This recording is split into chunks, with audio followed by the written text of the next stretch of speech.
Hello, guys, gals, and non binary pals, and welcome to the Fey Realm. We return with Midnight in the Garden of Chrome and Fog, and I'm going to pass it straight over to Sam to tell us what fresh fuckery is up today. No, this one's gonna be nice and calm and simple, I think. Where we left off, we were doing some red stringing business. Tomorrow is going to be the day when you, if not accept, then at least find out about your next potential mission and accept or decline as you see fit. My question is, are there any last things anyone wants to squeeze in? And oh, let's do an internal monologue recap. Who wants to give us some brain space about what their character is thinking right now? Three, two, one, veil. If nobody volunteers, you're stuck with me. That's the rule we established. um, Everything's been a little bit sketchy since the job went south. Did the job go south? We technically did the job. That means the job went north. Is north the direction we wanted to go, though? Were we trying to go north? Were we trying to go south? Directionality is difficult. My whole family has a problem with this. That's why we just use left, right, or we don't. Compass points are difficult. This isn't a compass. This is a game. This is a game. It's a game of us versus them. Who are they? Who are we? I'm not sure what we're doing. Okay, but what do we know? Weird stuff was happening at Treasure Island. We got off, and then everything got scrubbed. Everything got scrubbed. Are they trying to scrub us? I'd prefer not get scrubbed. I don't want anybody else getting scrubbed. Gonna have to call Declan about drugs. No, that's a later plan. That's a later plan. Okay. New hideout's nice if you like living with other people, I guess. Laura did a good job on that. Glad that Abe has somewhere to go now. And Glitch isn't cuddling the briefcase anymore, which is a good sign, probably. Not sure why that was happening in the first place. Gotta hack that. Gotta look into that. Gotta figure that one out. Should check in with Eve. Should check in with Eve. Haven't seen Eve in a hot minute. Uh, it'll be fine. Remainder. Why are we working for Remainder? Why does Remainder want a bunch of us to be spying? I don't think they even want us. I think us is us is a general term, and I think we're too specific to be us anymore. But we're definitely not them either. Fuck. 10 out of 10, 10 out of 10 recap. The only other things that happened last session that I think are of load-bearing importance are one, you have a cat now. The cat hangs around in the secret hideout. And two, a series of drugs, or rather a bunch of one drug, was purchased for GlitchAngle. GlitchAngle is holding on to the drug that might come up at some point. Probably not today. Because say, well, I don't know. It's really up to GlitchAngle. You could take that at at any moment, and you should take it at the least convenient moment for you and your companions. Um, we had lots of good interactions, and now you know that tomorrow you are to meet at the 10th floor of the Redstone building at the Redstone Cafe in Commission. You have a night if there's any last things that anyone wants to squeeze in before doing that.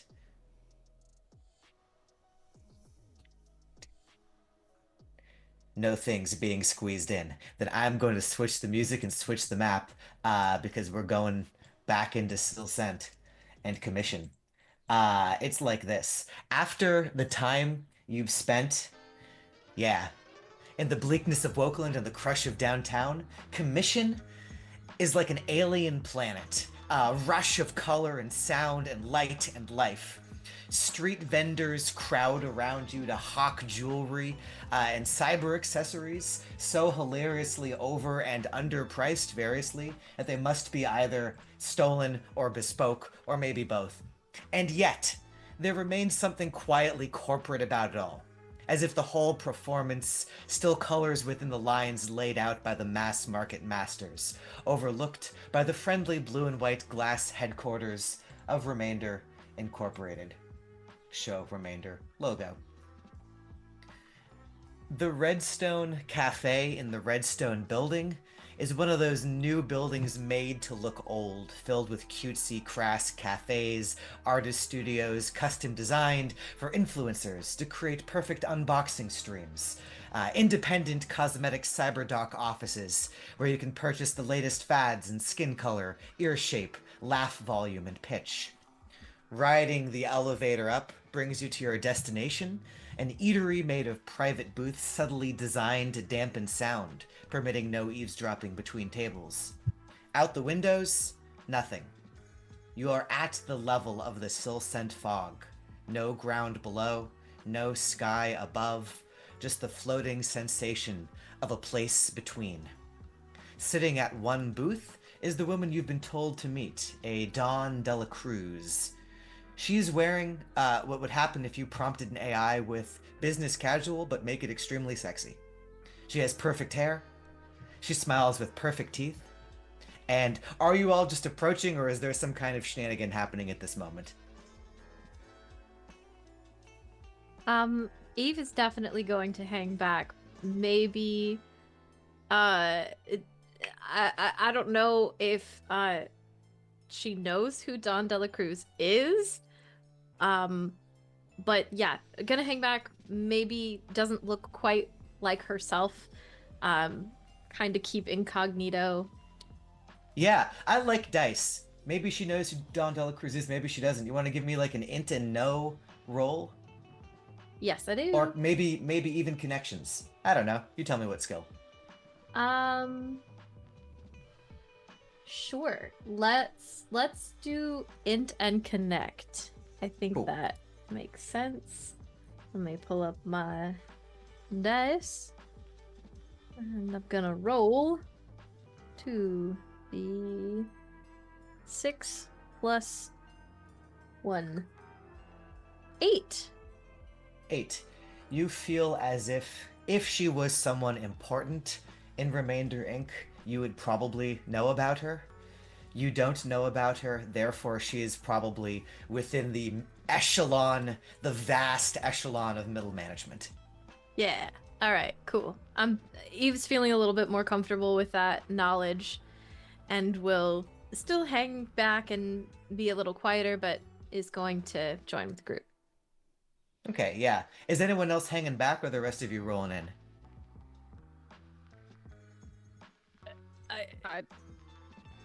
I don't know that Vale ever wants to roll in with the group, so I am going to leave that to the group, whether you make Vale put on a clean hoodie and drag them along, or whether Vale is like sitting in the Winnebago 2 blocks away, like listen, like trying to like eavesdrop, old school style. I mean, This was sort of behind the scenes. You do what you want, but the request was that the whole group show up to receive the mission.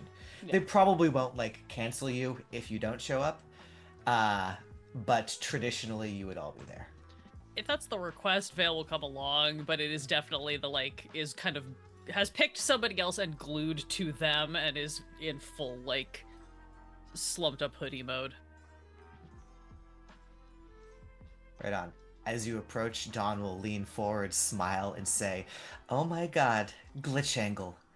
I am so excited to meet you and your operator crew. Please, have a drink, have food. It's on me."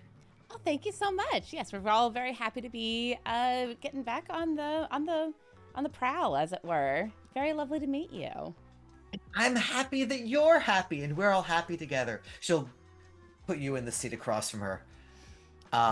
She'll say, "We at Remainder would love to employ you and your team and your very specific talents for putting on a show, if you would be willing to accept our little job, our little task for you." Well, I mean, of course, we would love to get the details on what exactly this job entails before we say yes or no. But I mean, of course, it is always a delight to work with Remainder. Absolutely. We at Remainder, she'll like clear her throat as if going into a prepared speech. She'll say, "We at Remainder have a small PR problem. And that PR problem is," she'll smile, "that things are going too well for us.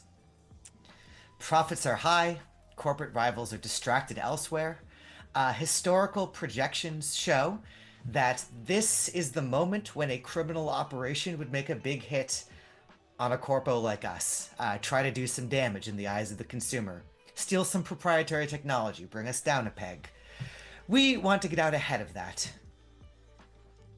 You want us to be the strike force to do that before anyone else gets any ideas. Yes, if we're in control of it, we get to limit damage. And obviously, this helps you as well. You get to expand your credibility and your viewer base, and everyone comes out happy. We have a small branch office in Vanstown. We'd like you to ruffle its feathers a little bit, hoodwink some guards, break some equipment, steal some data, and of course, stream the whole thing. She'll do the jazz hands, be flashy. Well, that is what I specialize in, at least. You glance at the rest of the team, because I'm sure that everyone else has questions, TM. Yeah, feel free to ask questions or give what your internal monologue is as this is kind of proceeding. Out of curiosity, Abe, what's going on in your face and in your head as this is all as this conversation's going on? Oh, well, I don't think Abe is betraying anything facially, right? Again, this is all still very new to him. This is probably the nicest building he's ever been in his life. I figure it's a well-appointed corporate lobby. Glass, steel. You're in a cafe, but it's that sort of thing, right? You're not in the actual Remainder headquarters itself. You get the feeling that I imagine the word disposable asset isn't far away from Abe's vernacular. You get the idea that people like you don't get invited into the actual building itself, but this is a nice, like, neutral territory, neutral ground. Sure. And they certainly beat the barracks back east, I'll say that much. That being said, I mean, what's going through Abe's head right now is, look, we'll just let the influencer go ahead and get the contract, and I'm just here to point me and shoot. Anyone else have something going on in their head or their face or questions that you want to ask Dawn De La Cruz as she smiles across the table at you? Yeah. Eve will, in her head, is thinking, Vanstown is a little close to home. I don't know if this is a good idea. I don't want my face anywhere, and particularly not around Vanstown. And I wanna, I just wanna see if I can glean whether or not this is a sanctioned job, or if it feels like an internal sabotage. Something feels a little hinky. Is this like a read her face, try to find out, or a like? Yeah, body language, face, tone, maybe even what I know about Remainder, using that. So, the skill that I'm pitching is, I don't know, Wisdom Administer or, Wisdom Connect. I like Wisdom Administer. That feels right. Okay, it's 0. So we're just gonna go 2d6. A 12.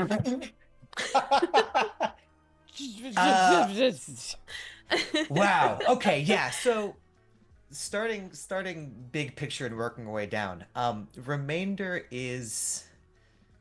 has a reputation of being pretty clean as far as megacorps go. Like, it's not as bloodthirsty as some of the other ones. It is PR obsessed. They care very much about how people feel about their friendly neighborhood social media and mass media and niche media corporation. It's pretty decentralized, so it's not outside the realm of possibility that this is some kind of one branch versus another branch internal fight. If that's true, it'd be hard to know that is the case just by like watching her face or being in this room. You'd have to do some pretty deep digging. It's certainly within the realm of possibility. And looking at her face, you feel like there are almost certainly depths to this, to the glacier of this mission that she is not yet taking you to. She's giving you a surface level idea of what's going on. There might be some other stuff that she's not talking about.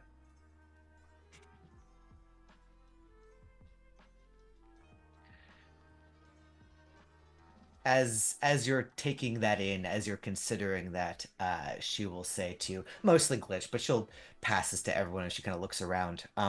We will of course provide maps of the office and its digital infrastructure, guard patterns, etc.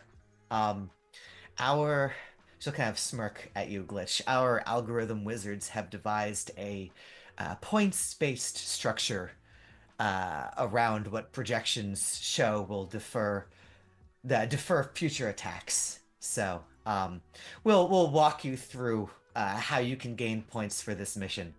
If you accept the mission, obviously. We don't need to get too detailed until we've put digital ink on digital paper. But we've got metrics. I mean, of course you do. You wouldn't be the powerhouse that you are in the world without appropriate metrics. She will beam at you. If there is any sarcasm in that, it goes entirely unnoticed by her. No, genuinely, Glitch believes that because it's like, I mean, of course you have data points. Of course you have all of that. Like, genuinely, they are terrifyingly powerful, and she knows that it's because of the algorithm. So. The almighty algorithm. Indeed. All hail.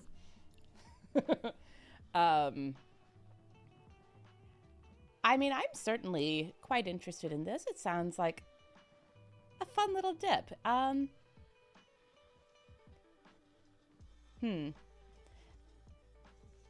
Is there the possibility that other people may be looking to take a dip in here at around the same time?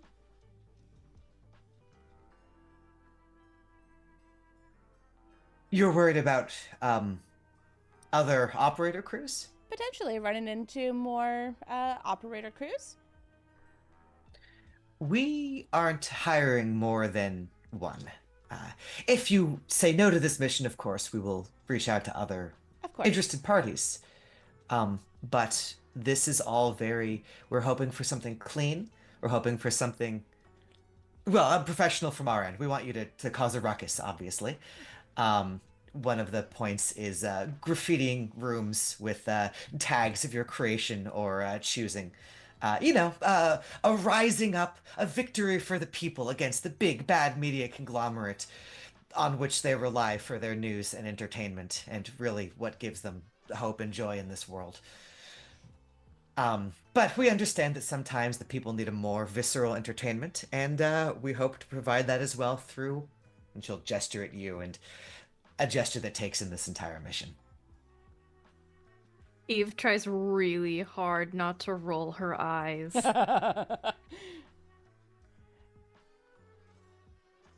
I mean, Glitch's smile remains appropriately plastic. Laura, I want to spin the camera around your way. I wonder what's going on in your head, on your face. Such things. I think Laura's also not really giving anything away. I think her eye is kind of like taking in, making sure that I know that no one else could hear us, but just in case there could be some eavesdropping, anybody that looks familiar or anything like that might have also been hinted at the job kind of thing. Yeah, you want to give me like a wisdom notice roll to scope the room a little bit? Oh, sure. Wisdom notice. Am I wise? Not really. So Laura really wants to look around, but is not like great at it. Yeah, it's a straight roll. Great. This is me searching for my keys. I'd like to be good at wisdom notice. I would love that, but 4. Yeah, I if noticed there's nothing. If there's someone who you recognize in here, I mean, there's nothing obvious, right? Like you look around, there's no grave error isn't sitting in the corner of the room cracking their knuckles or anything like that, right? Your dad isn't drinking at the end of the bar. Well, thank God for that. Seems normal out here. Sure. She's just kind of waiting for GlitchAngle to ask the one question that is always on her mind. What, money? Yes. Of course. Yeah. Now that she has a sense of what the job is and what it's asking, and of course, everything pays an exposure, especially this sort of thing. But exposure doesn't buy food. So curiosity, what is this? What is the job paying? 32,000 Z's. As she says that, Eve, you are not sure that 12 earlier, if she even knows, if she even recognizes Don De La Cruz, how much money that is. Like, numbers coming out of her mouth seem to be divorced from reality.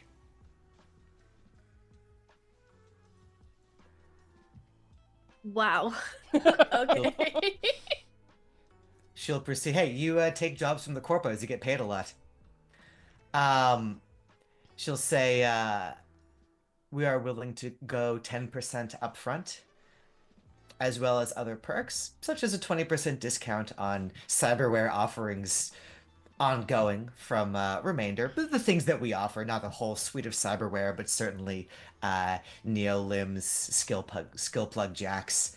And she'll throw this one specifically at Glitch, a possibility of a deeper partnership going forward.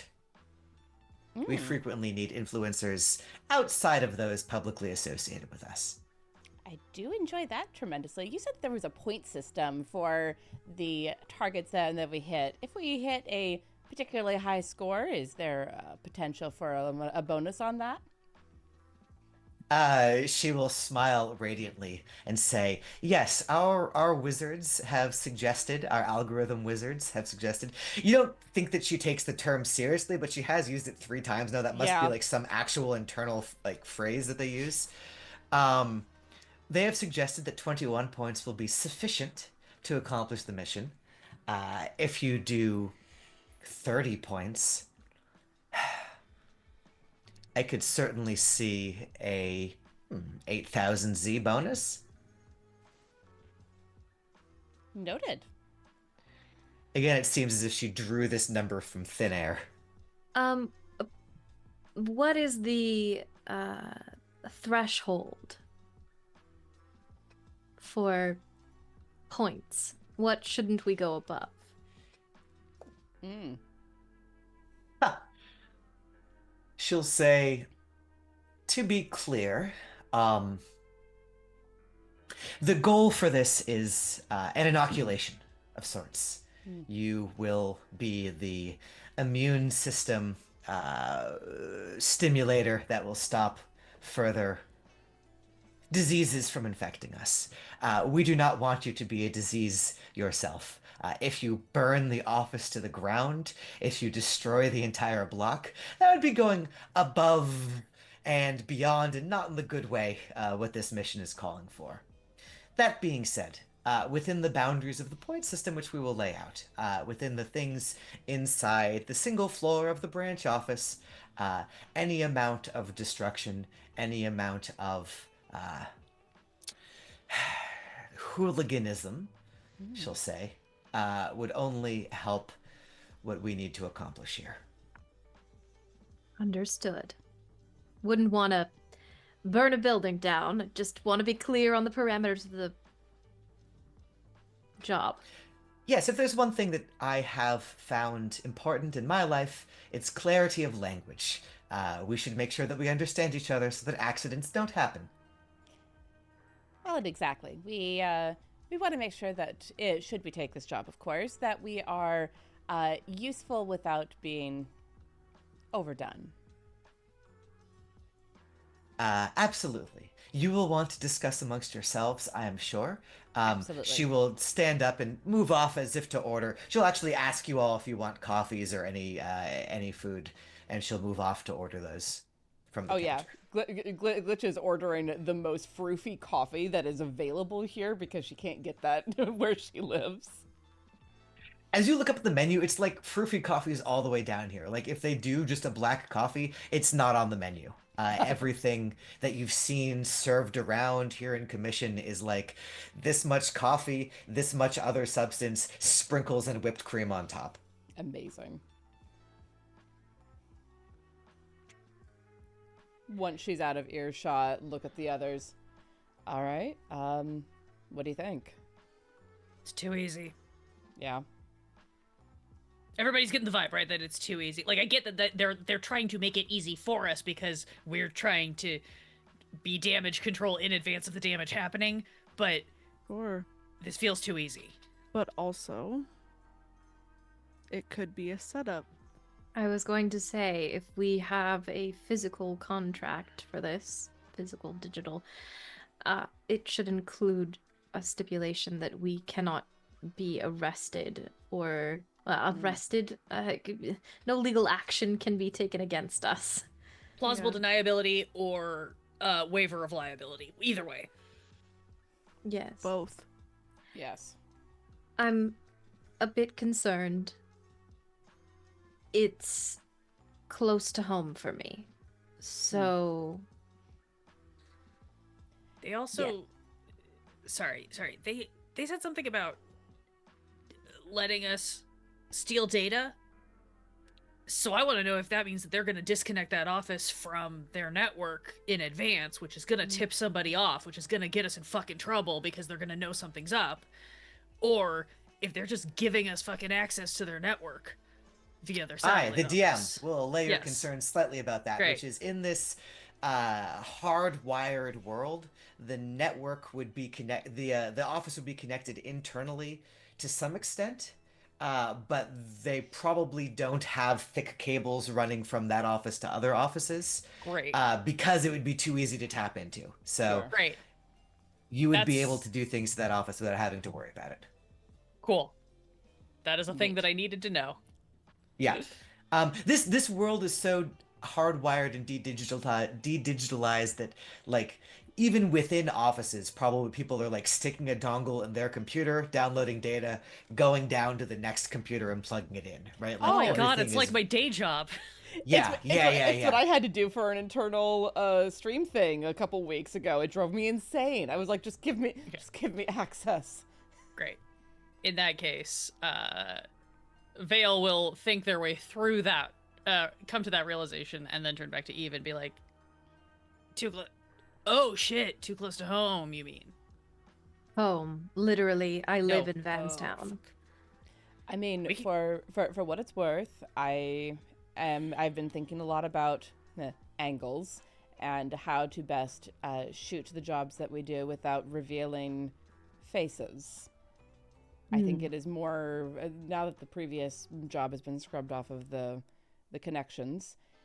I think it is much more interesting for you all to remain as much a mystery as possible, and that will feed into them while also giving you the anonymity that you do need. It also would help us keep that secret from grave error. If I'm not seen with you, at least. No, I fully intend to show backs of heads, hands, and have very long blinks when I have to face in your direction. I will also cover my arm to Mm. make it easier for you. You people still do have masks, right? Like balaclavas. What masks? What are those? I mean, the concern is about anonymity, right? Sure. Your cameras can't penetrate like cloth, can they? No. Shit, no, I don't know. No, We don't they're have not- that kind of shit. I mean, They're I fine, mean, they're there's not that good. yeah, there's technology that like can scan for like body heat, dark vision sort of situations. Like if you're trying to same as your military like night vision goggles situation, right? But I don't think they've yet figured out facial reconstruction through feature obscuring cloth or anything like that. If they have, I haven't heard about it, which means it probably doesn't exist yet. And also, it's not impossible to get a hold of various kinds of masks. I mean, revolutionaries of the past have used those. The British masks?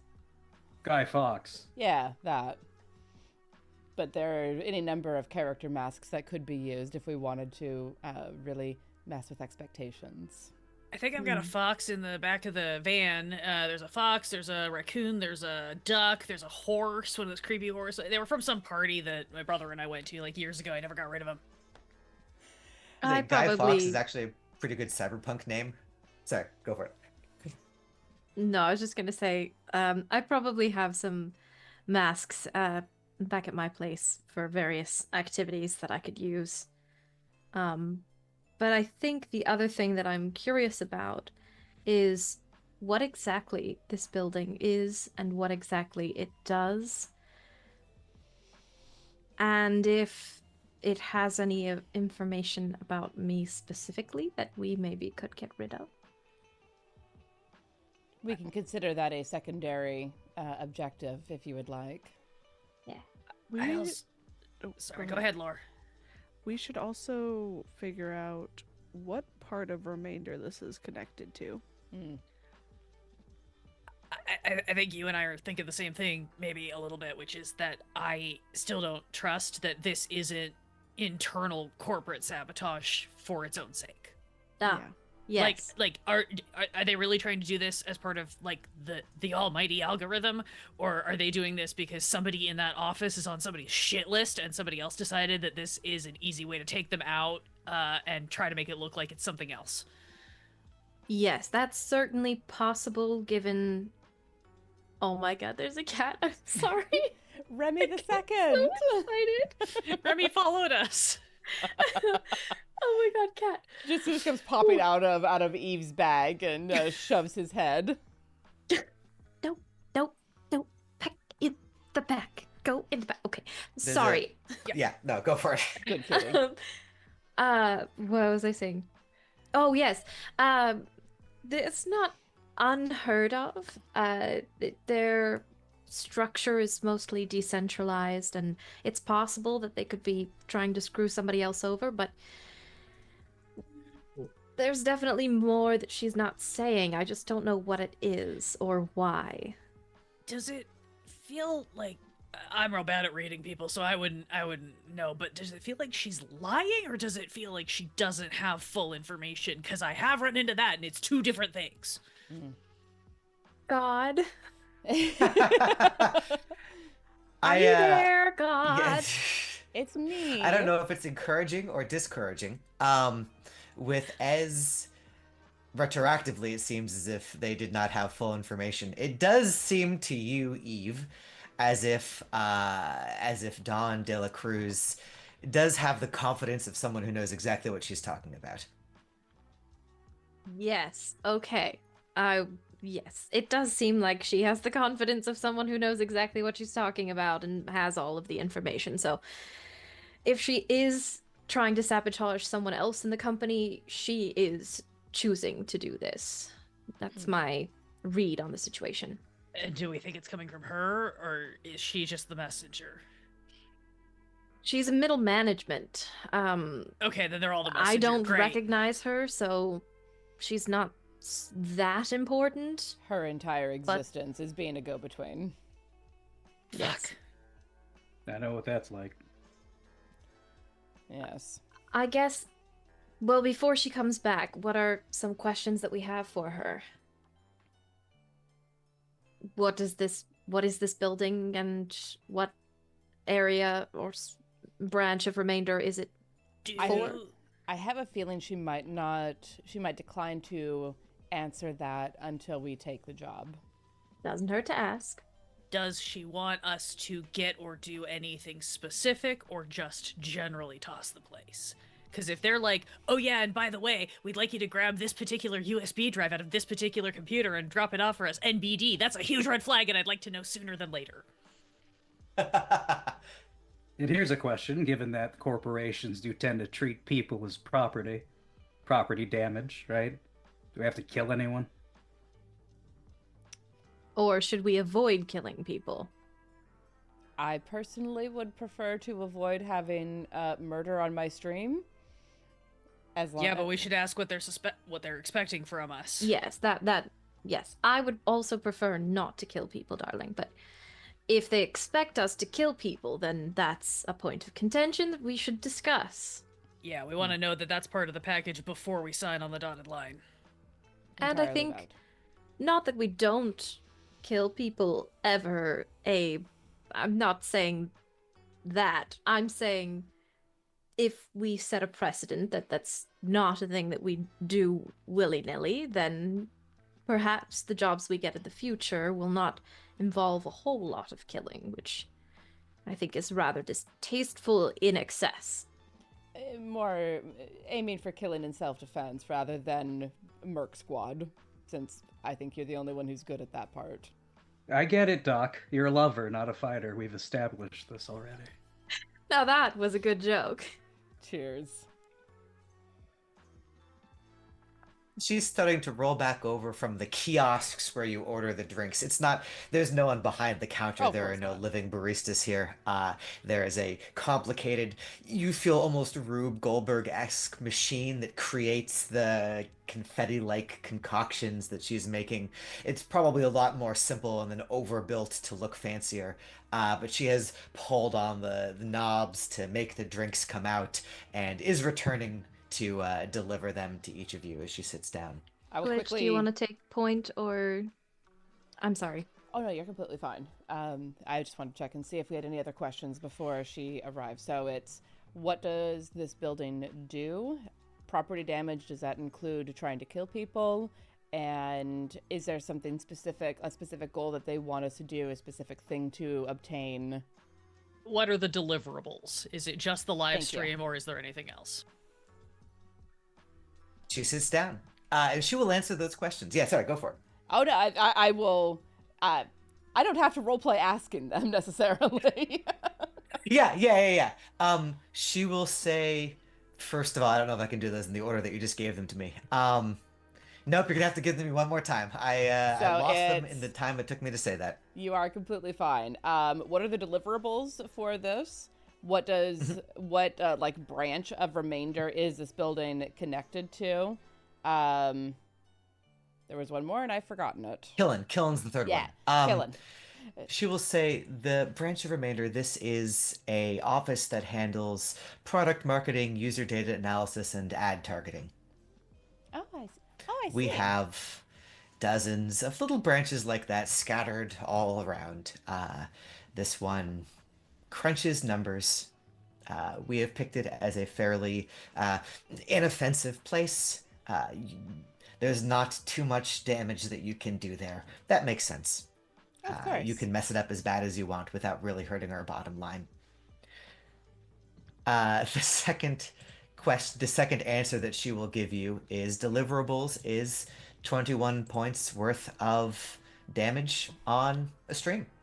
Obviously, if the stream stops, if the stream cuts out, we have a problem. The point of this is to be seen. Obviously, if the... Gosh. Oh, yes, this perhaps goes without saying, but I'll say it anyway. If you were to, for instance, tie this mission back to us, that would be bad. That's against... She'll pull out little pads. There are detailed contracts. You can read over them at your leisure. You wouldn't want to let anyone know the nature of this mission. Oh, of course. It would rather defeat the purpose. Very much so. Yes, we'd love to see the contracts if at all possible. Yeah, she'll scooch them across the table. The contracts are, again, on like little iPads. They are 14 pages in tiny print as you scroll and scroll and scroll through them. Can I ask to roll on spotting anything sketchy in the contract using my administer skill? Since This would be an Inted Administer, the famous Inted Administer. Amazing. For anybody who, no, we haven't released that yet. In our character building sessions, we rolled our characters very randomly. So Vale has a hilarious administer skill that was not part of my original character concept, but has come in very handy. It's been pretty regardless. amazing. Also, hello, Neon Lights Roleplay. Welcome to the stream. Thank you for the raid. Very kind of you to come and hang out with us. We're getting ready to take on a cyberpunk job, as you do. I rolled a 10 plus 1 int plus 1 administer for a total of 12. Okay, yeah, so you chew through this contract like acid chewing through copper wires. The And here's what Adderall you're makes seeing. it really easy. Yeah.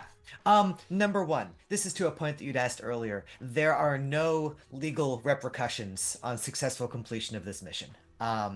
Remainder has pledged as part of this contract to not hold you accountable, unless, again, that's contingent on if you start saying, "Hey, Remainder made us attack their own office," then they reserve the right to do whatever they want to you. Valid. There is no legal system.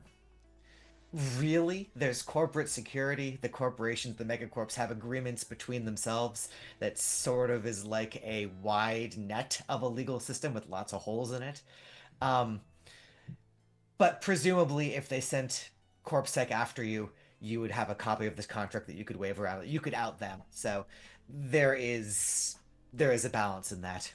Likewise, the discount on cyberware is in perpetuity unless you meaningfully act against the material interests of Remainder. Um, the contract is also talking about there is a detailed description of their CorpSec equipment and training. There is no expectation of killing the security guards there. There is no restriction against killing the security guards there. They hold the security guards' lives in exactly the same mental space as any other amount of property damage. Another number in the ledger. Gross, but expected. Yeah. Yeah. In the small print, you are allowed and, in fact, encouraged to keep any equipment or Z chips that you steal. Like, you can just grab things and put them in your pockets as part of the hooliganism. They're okay with that. But Vale's very excited about that. Excited and scared. there is a weird, like 0.3a, Roman numeral 3 there, which is any downloaded data files must be handed over to Remainder and scrubbed from personal databanks. Failure on either of these points is breach of contract. I got a loophole for that. No worries. Rad.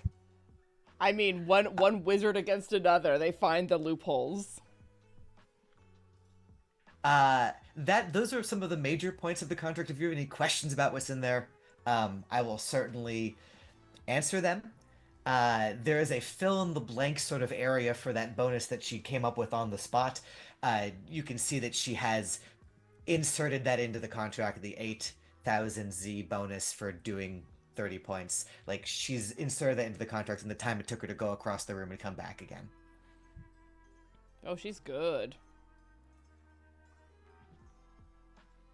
I do not have any further questions, so to you guys.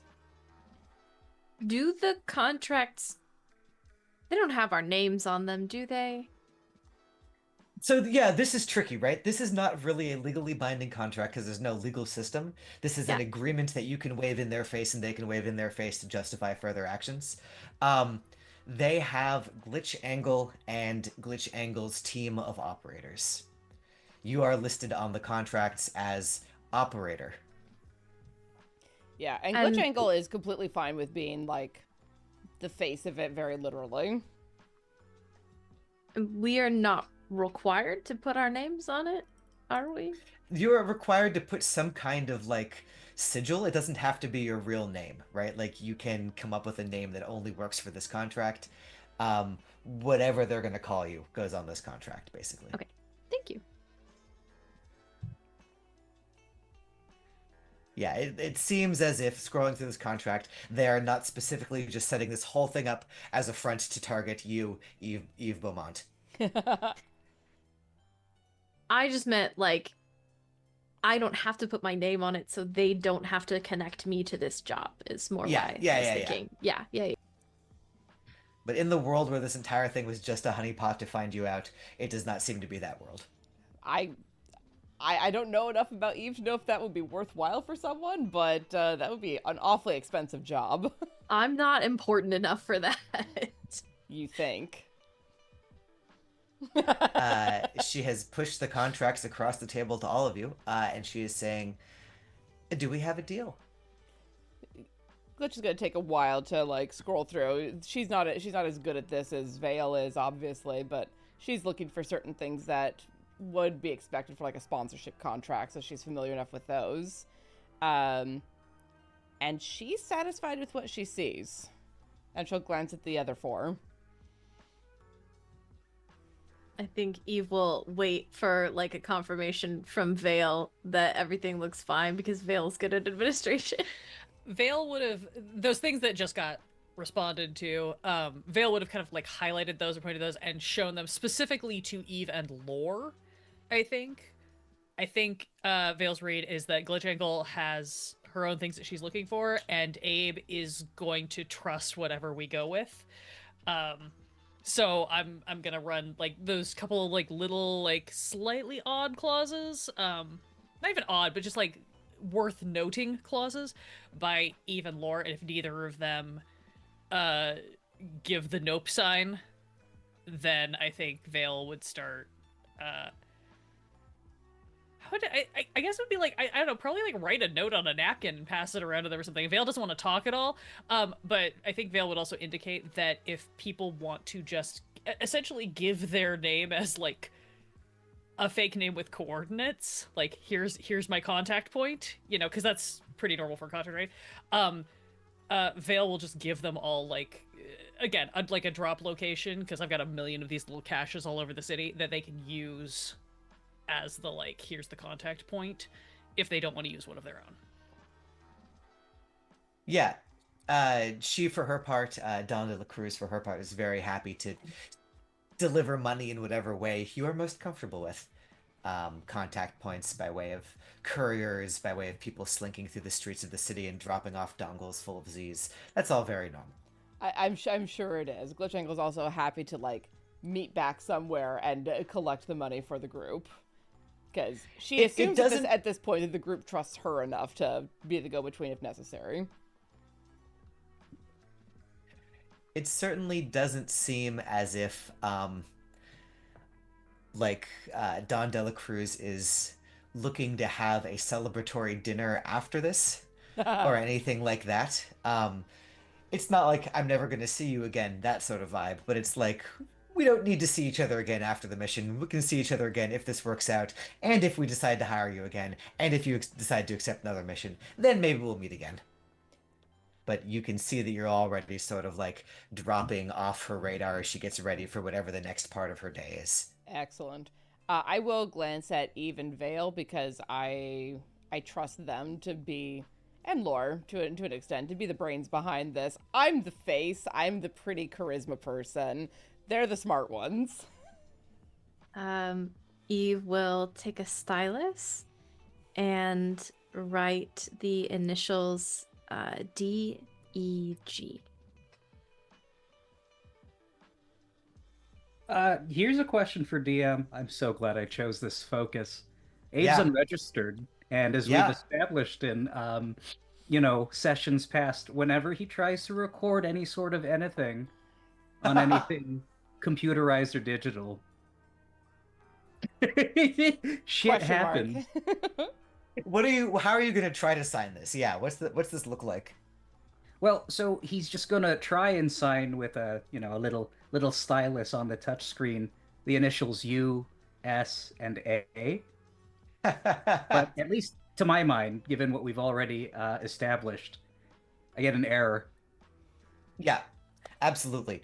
The screen will, it's chunky, right? We're in a cyberpunk like world based on the like 80s and 90s, so it's not a flat iPad. It's kind of a little thick. A green error message will just pop up as soon as you finish signing. She'll look over at you and say, "That's strange."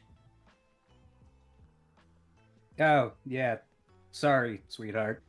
Me and the electronics here on the West Coast don't seem to agree with each other. Happens all the time. He's one of mine if you want me to sign for him, since electronics don't necessarily agree with him.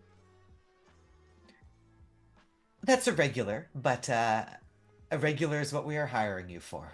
Exactly. Yes. And GlitchAngle will reach over and do an incomprehensible scroll in Abe's spot. Nice. Lore, Vale, what are you signing this with? Blood. What name are you signing this under? Just bleed on the iPad. Look, you said signing with. I was like, a stylist, theoretically.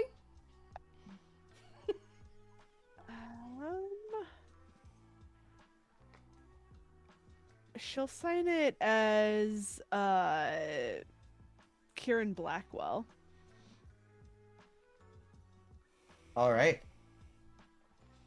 Vale Write down all these things. Go for it. will sign as Westerly.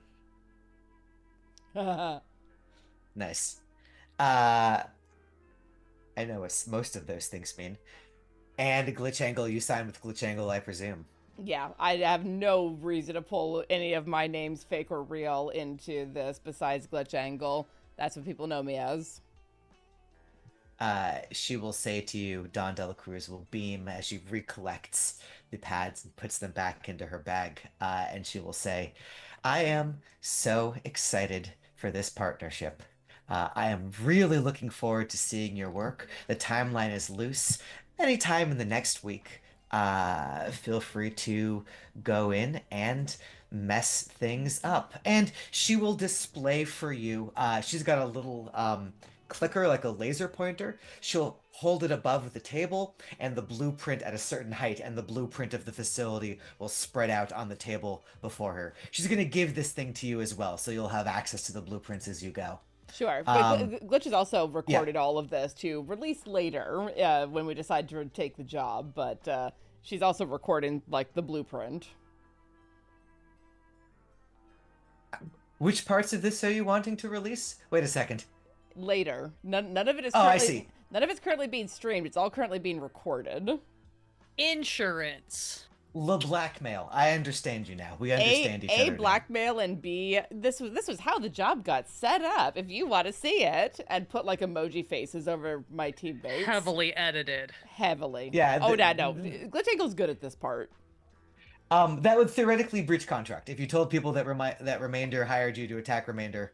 But that being said, I'm not going to stop you from doing things. There can be some very well-placed glitches in it, where it's someone hired us to attack Remainder. Who? Fair enough.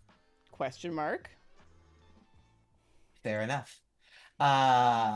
Music shift? Music shift. Yeah, okay. Fair enough.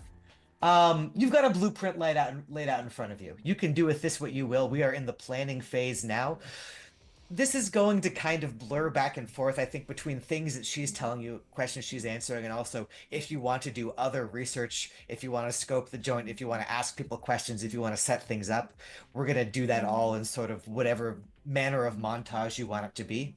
But this is the layout of the place. It's the first floor of a several-story building. The first floor is all that you need to worry about, shoved in between a couple other buildings with a commanding view of nothing much. If you got high enough in this building and there wasn't fog, theoretically you'd be able to see bridges, the seawall, but with the ubiquitous fog, it's just all cloaked in gray, always.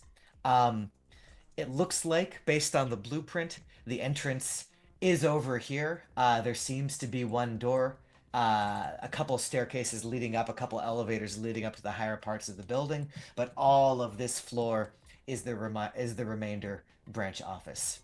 The points system, which is conveniently going to be located on this blueprint, suggests that subduing guards is worth 1 point each.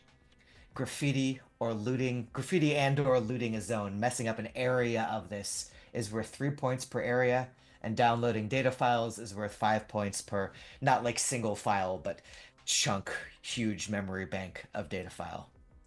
And we will use these, we will use these to represent how many points you have at any given time. And I'll make a third one if we need to. What's up? What constitutes an area? Like a... Thank you. I was about to ask the same thing. Yeah, great question. I sort of vaguely outlined them, but there's sort of a cafeteria area up here in the upper left, this zone. There is a sort of individualized offices and conference rooms on the bottom and off to the left, so the lower left corner, and then all of those bottoms as single offices. The vast majority of this seems to be an open concept, like cubicles, desks area in the middle. That's an area. This central control zone, whatever that is an area. And then the rooms over to the right, more conference chambers, is an area as well.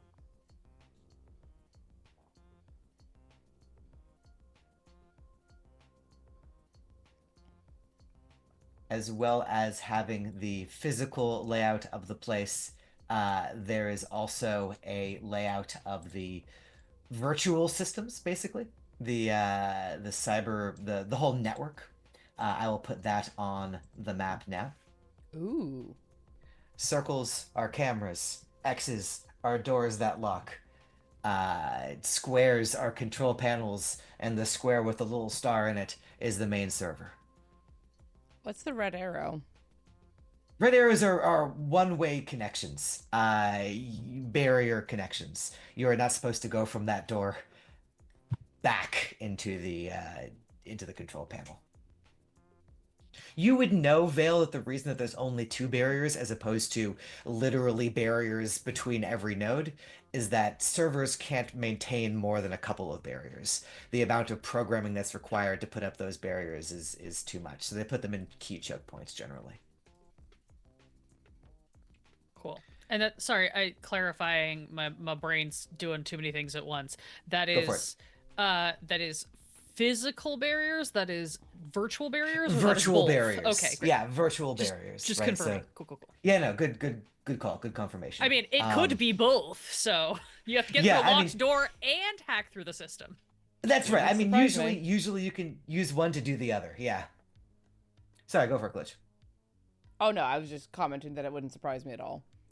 Gotcha. This is not my department. This is very much Vale's division. You are given to understand that there are going to be a couple security guards up at the front desk, essentially. Before getting in, a security guard whose job it is to hang out in the control room, and then 3 more security guards patrolling around somewhere. Do we have the approximate rotation of their paths, or is it just kind of wherever they feel they're needed? It's more of that second thing. You think it's pretty informal sounding from the document that you have. They usually go clockwise. They usually wander around. It's a small enough building that oftentimes, unless you time it really specifically, they're usually within sight of each other. There'll be a couple of moments where they're spaced out enough that they're one by one. Though there's also piles of security cameras all around. Okay.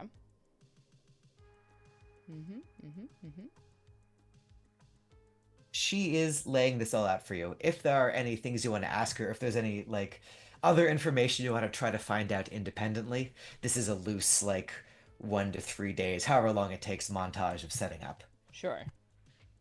What are Sorry. How No. how well armed are your guards there at the facility? They're pretty low, pretty basic security. We don't expect a lot of people to come with, military equipment into our little humble branch office. They are armed. They're wearing reinforced clothing, not actual combat armor. They've got heavy pistols. They've got what the rulebook calls advanced clubs, which means heavy clubs that have a vibro technology to it, so they stun you a little bit when they hit you. A nightstick, but advanced. An advanced nightstick, if you will. All of our security is equipped with cyber eyes against flashbang sort of scenarios, flash protection, as well as gun links. So they are plugged into their guns. Makes them a little bit more accurate.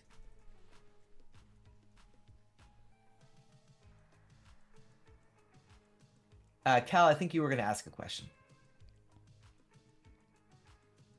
Sorry, I was taking notes there. What are the tiny rooms on the bottom? Offices. tiny little offices, basically just a desk and a chair. She will say to you, "We don't. We believe in uh, very open, spacious public offices. We don't have a lot of doors that close in our office spaces. We believe that Remainder is a community, a family, and families don't have inconveniences like doors between them." Hmm. Hmm. Glitch has to work a little harder to keep the plastic smile going, but whew. Mm-hmm. Everyone's welcome in any office in Remainder. Mm-hmm.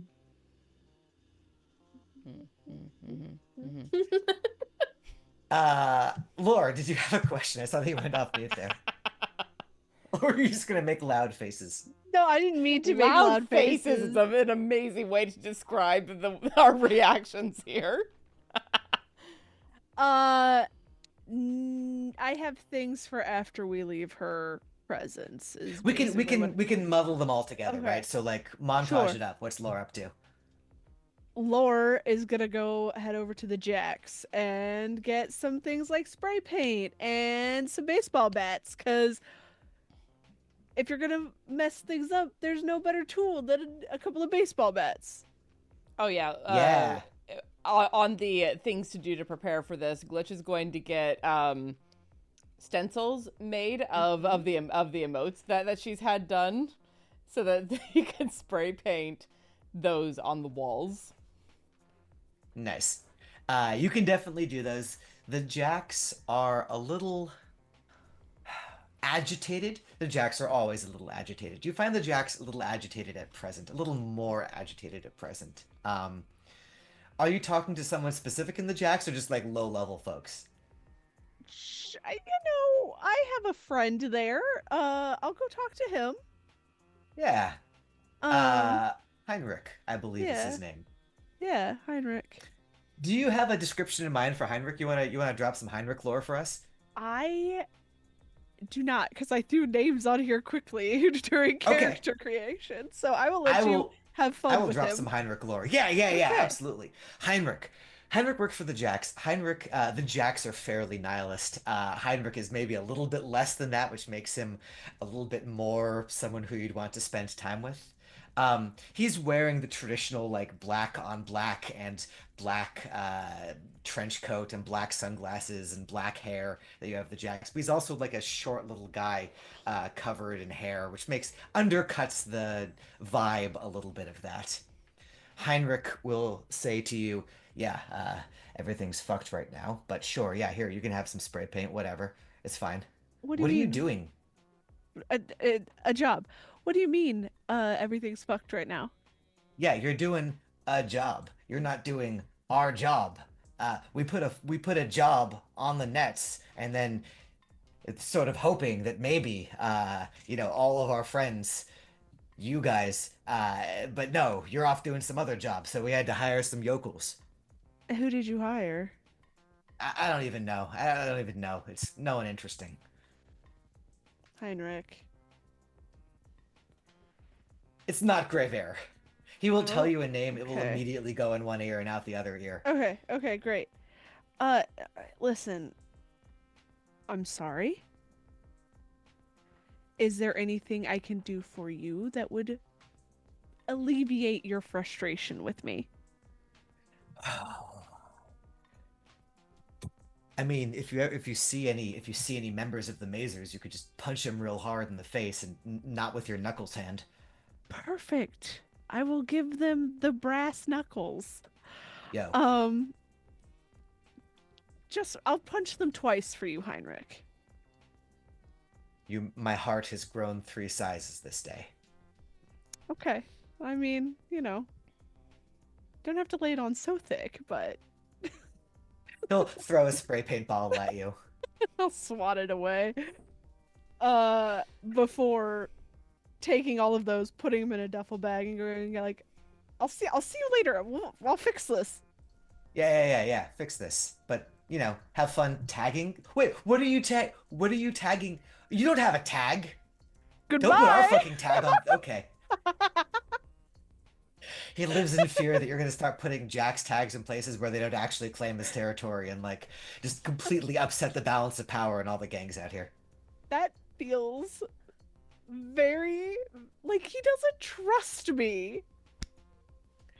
I don't You know would why he say would trust me. on the list of traits that the Jacks have in general as members, trust would not be high amongst them. Fair enough. Glitch, you've grabbed some stencils. You've had produced some stencils of the entire of the the group's emojis. Absolutely. You're pretty sure looking at the map that to cover an entire area would take like 5 to 10 minutes. Like to really mess up a zone of this is a substantial task, not in terms of effort, but in terms of like literally putting the stencils down and spraying and spraying and spraying and spraying. Yeah. I think I like my plan is to have all the stencils with me, and then if once we like finish fucking up an area, drop one of the emotes on a wall. Ah, okay, yeah, that would As speed it up a little bit. yeah, just to kind of like tag it as the yeah, we were here. Other questions, activities, yeah, Eve. Yeah, I think something that once we get away from our quest giver, for lack of a better term, Yeah. I think to the group, I know that we're supposed to make this seem like some sort of proletariat win, but that feels uncomfortable. I would prefer if we could ride the line of random chaos and fuckery rather than rah working class, because this is clearly a setup for us. She said it to appease the masses, and I think people are going to interpret our actions how they want to without any extra bonus commentary from us. So we can forget the hammers and sickles then. Got it. Please. No, I think you're right. I think that people will see the tags and draw their own conclusions. We don't need to go out of our way to make it feel like rah worker rise up. Yes. If we can, I know Vale, you mentioned that there might be a way to preserve the data that we collect without violating our contract. I mean, I'm not saying it's not a violation. I'm saying that it's a very specific loophole in the wording that will allow us plausible deniability to claim, if they find out that we kept it, that we didn't know that that was outside the bounds. I mean, we did know, like, they're gonna know that we knew, but like they should have written their contract better if they didn't want me to use a loophole. I agree. It's mostly probably going to be user data and profiles for ad revenue, but I feel like that might be useful to us somehow, some way in the future. I mean, here's the thing, right? That is always useful currency. And I know that's not your jam. I understand that that's not how you want it used. I'm saying, in my world, holy shit, I can get us so much information if I can trade user data.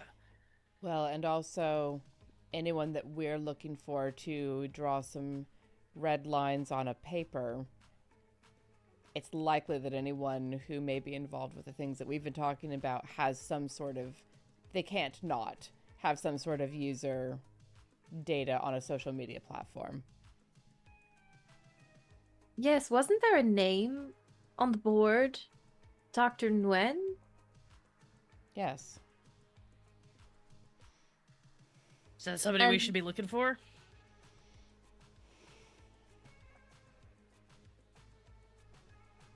Maybe. Would you care to elaborate, or? Icosodin doesn't hire doctors. That's not their thing. No, it isn't. But there was a Dr. Nguyen that came to my house, connected to them, until I was about 5, 6 years old. That's a real common name, but not a real common place for people with that name to work. So I can work with that if you want me to start digging.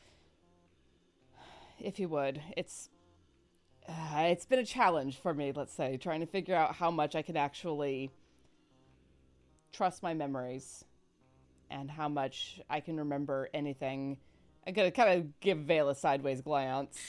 Vale is going to incredibly uncharacteristically walk over to GlitchAngle. I'm assuming this is like happening in like the safe room or something. Yeah. And like walk over and like hands on either arm and look dead in the eyes and just be like, if you ever need someone to talk to, and then just sort of nod a couple of times and then go back to their like corner where I assume they never sit on real chairs. They're like sitting like either on a beanbag or on the counter like a cat. Yeah, they perch. Shoveling again with the ubiquitous like Tupperware container of some casserole situation. The camera, when you're meeting as a group, the camera goes around to every chair that's occupied, and it's every other member of the group, and then Remy the second, and then it scrolls over, sitting on a chair like a human person, and then it scrolls over to Vale sitting on the counter eating food out of a Tupperware. 100%. All right, I'm just going to say this straight out. My family is deeply connected with Akasadine somehow. I'm not entirely sure how, but I do know that a Dr. Nguyen came to our house a lot until I was about 5, and from some things that I found, they were very happy with how some research was going, but it stopped after I was about 5. Whatever the project was, it never got released. I know I'm not supposed to ask this question, but about how old are you now? Mid-20s. Great. Okay, so we're talking like about 2 decades ago, some project that they were real excited about and got aborted. Cool. And put a lot of money into, and still pays my family a lot of money for. A lot of money. Gross. Yes. That makes me wonder if the project isn't ongoing. Or if they found out what they needed to and have in perpetuity payments. Unclear. Whatever it is, I put the name on there because I think it has something to do with how that briefcase, and she'll point at the trapdoor. I think it has something to do with how it makes me feel whenever I touch it. Could be a part of it. Wouldn't surprise me. My family was involved in a lot of the sex bots things back in the day. And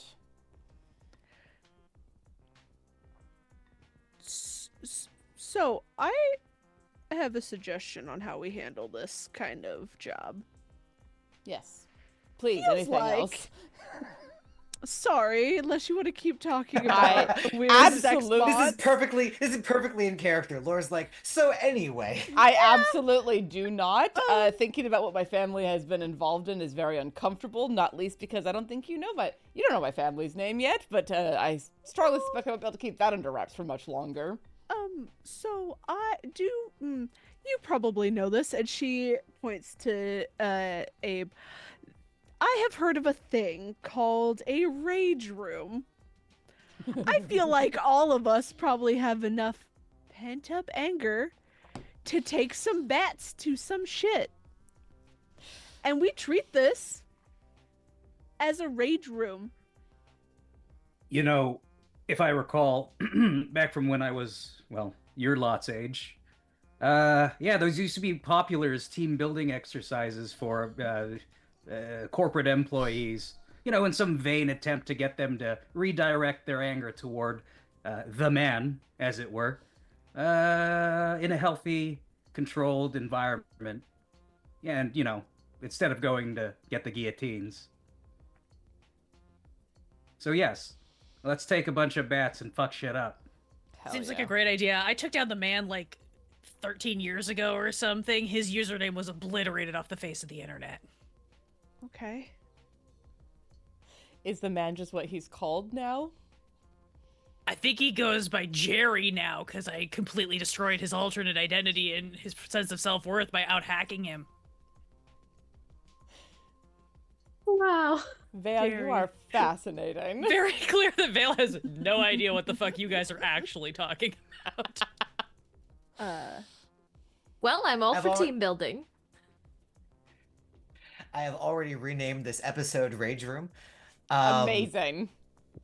Let me I'm write gonna that ask- down. We're rolling up towards what I think the break is going to be. I want to ask, are there? Oh, what's the approach, right? Like strategizing wise, are we just going in through the front door, smashing through two security guards, or is there a different way that we want to start this thing out? I'd I would Oh, go ahead. I would love to make a distraction, not me personally, but create some kind of a distraction that draws the security, most of them, away from wherever we are, so we can freely rage without gravely injuring another party. I can do that with Pop Idol. Ah. Oh, like a flash Like a flash, mob? literally like a flash mob. Great. Once per game week, within an hour or so of messaging, you can mobilize about 100 of your fans to perform some act of your choice, provided it's no more than mildly criminal or slightly dangerous. Flash mobs, getaway drivers, scouting reports, tailing people, or instant parties might all qualify as services. I can do 200 people, because we're at second level. So if we want to get like a fucking I'm sorry. Do we want do we want 200 people to participate in this rage room? Because we could absolutely do that. no, I love that. We also might not have to worry about masks so much because there's going to be so many faces in a crowd. Well, and if we just start seeding a bunch of messages, I can help with this. We can just start seeding a bunch of messages for folks that there's some sort of, how are we framing this? Is this like a protest? Is this like a dance party? Like what's going on? Are we having a rave? We just tell everybody that we're having a rave. It's bring a your glitch. candy, bring your vibes. Tell them half of them are going to show up in masks or dressed up like weird fucking plushy animals anyway. True. Remember, no proletarian character to this No, thing. that's why I'm checking. So It's maybe a it's a party. rave. It's a rave. It's a party, yeah. And we're breaking into a corpo room, a corpo building in order to have our rave because fuck it. It's the rave room. Yeah. Rave room. Yeah, Rave yeah, room. yeah. There it is. Boom. All right, that's a break. Let's go. That's it. Okay, well, assuming you're serious, we'll be back shortly, Yeah. friends. Thank you all so much for joining us thus far. Hang out through the break. We will be back very shortly to continue on with this. Whatever the fuck is happening here, I am here for this. Let's go. We'll be back very shortly.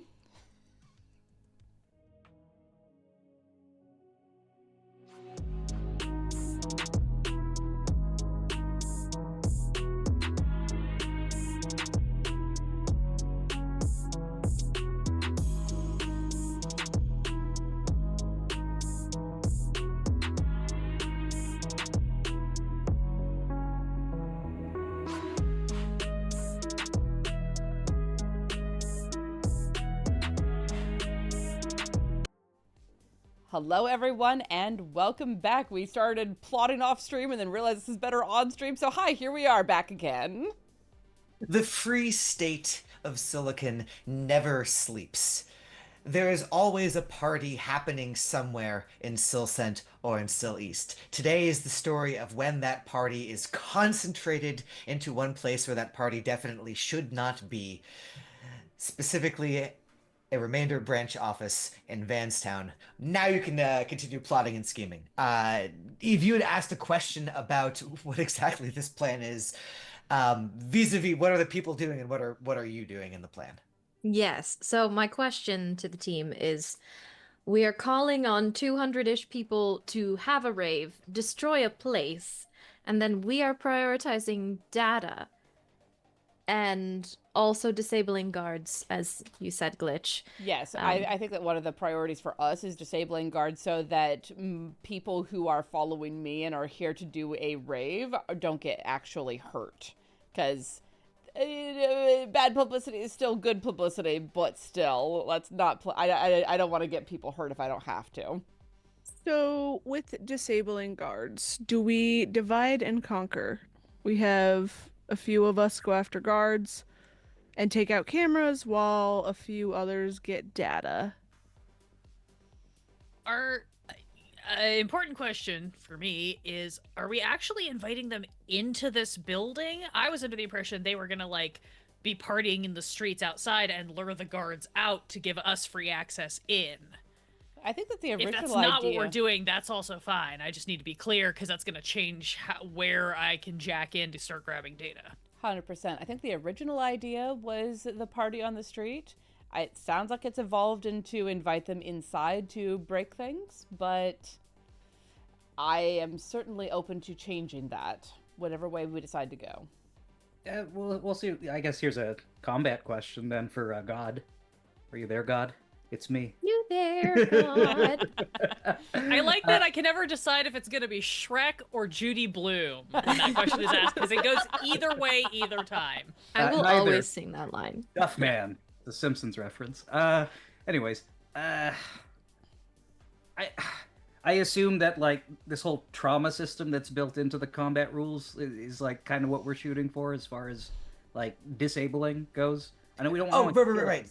So the trauma system, which hasn't come up yet because we haven't gotten into like real combat, is if someone shoots you with a gun, there's a chance that it does like critical damage. That chance is something like 1 in 6. It goes up if the more powerful the gun that's being used. If you want to disable a guy, you can disable a guy. You have to be doing something that makes sense to disable a guy. If you're like, I take my shotgun and I shoot a disabling shot into his head, I'll be like, no, you don't. But if you are using like melee weapons, you could usually try to do that non-lethally. If you're using guns, I don't know, you can do the old kneecaps. Tell me what you want to do and we'll sort it out. All right, so here's where my head's at, folks. You folks with the cybernetics, you folks will have all the data collection and the electronic disabling well in hand. I can stay outside in the street whilst the rave is occurring, and I can try to shoot to disable the guards so that they don't mess with our party goers. I only have one request, and then he pulls out his boombox. You know, when I was even younger than you, I might have attended a rave or two back in high school. Well, I managed to find this at the city dump the other day. And he takes out a compact disc and he puts it in, and it's for those in the know, it's Sandstorm by Darude. So if you can just do me a solid and play this on repeat, I'll take care of securing the perimeter for you and our party guests. And you just God. do your thing. Abe, were you a cool guy? I think Abe was a cool guy. think I mean, Abe is a cool guy Abe now, is a but cool that like guy. Abe I mean, was also a yes. cool guy too, which is huge. I might have had friends named, I don't know, Molly, Mary Jane. Hey, me too. If you ever want to meet some of them again. That grin terrifies me. Think maybe that's not such a good idea right now, Vale. What are Until you afterwards. on? Yeah. Do you want the list alphabetically or in the order in which I took them and how Alphabetically. long ago? Oh, that. Vale reaches into a pocket and pulls out a weird scribbled piece of notebook paper that has like 6 or 7 things scribbled on it and just hands it to Eve. Thank you. Go through it, monitor, make sure that we don't need anything anytime soon. Tell you what, kid, we'll save the party drugs for the after party. Yeah? Yeah. GlitchAngle actually is a little removed from the covers and like reaches into her pocket and touches the not quite party drug that Vale provided her, just almost unconsciously, but she's got it on her at all times.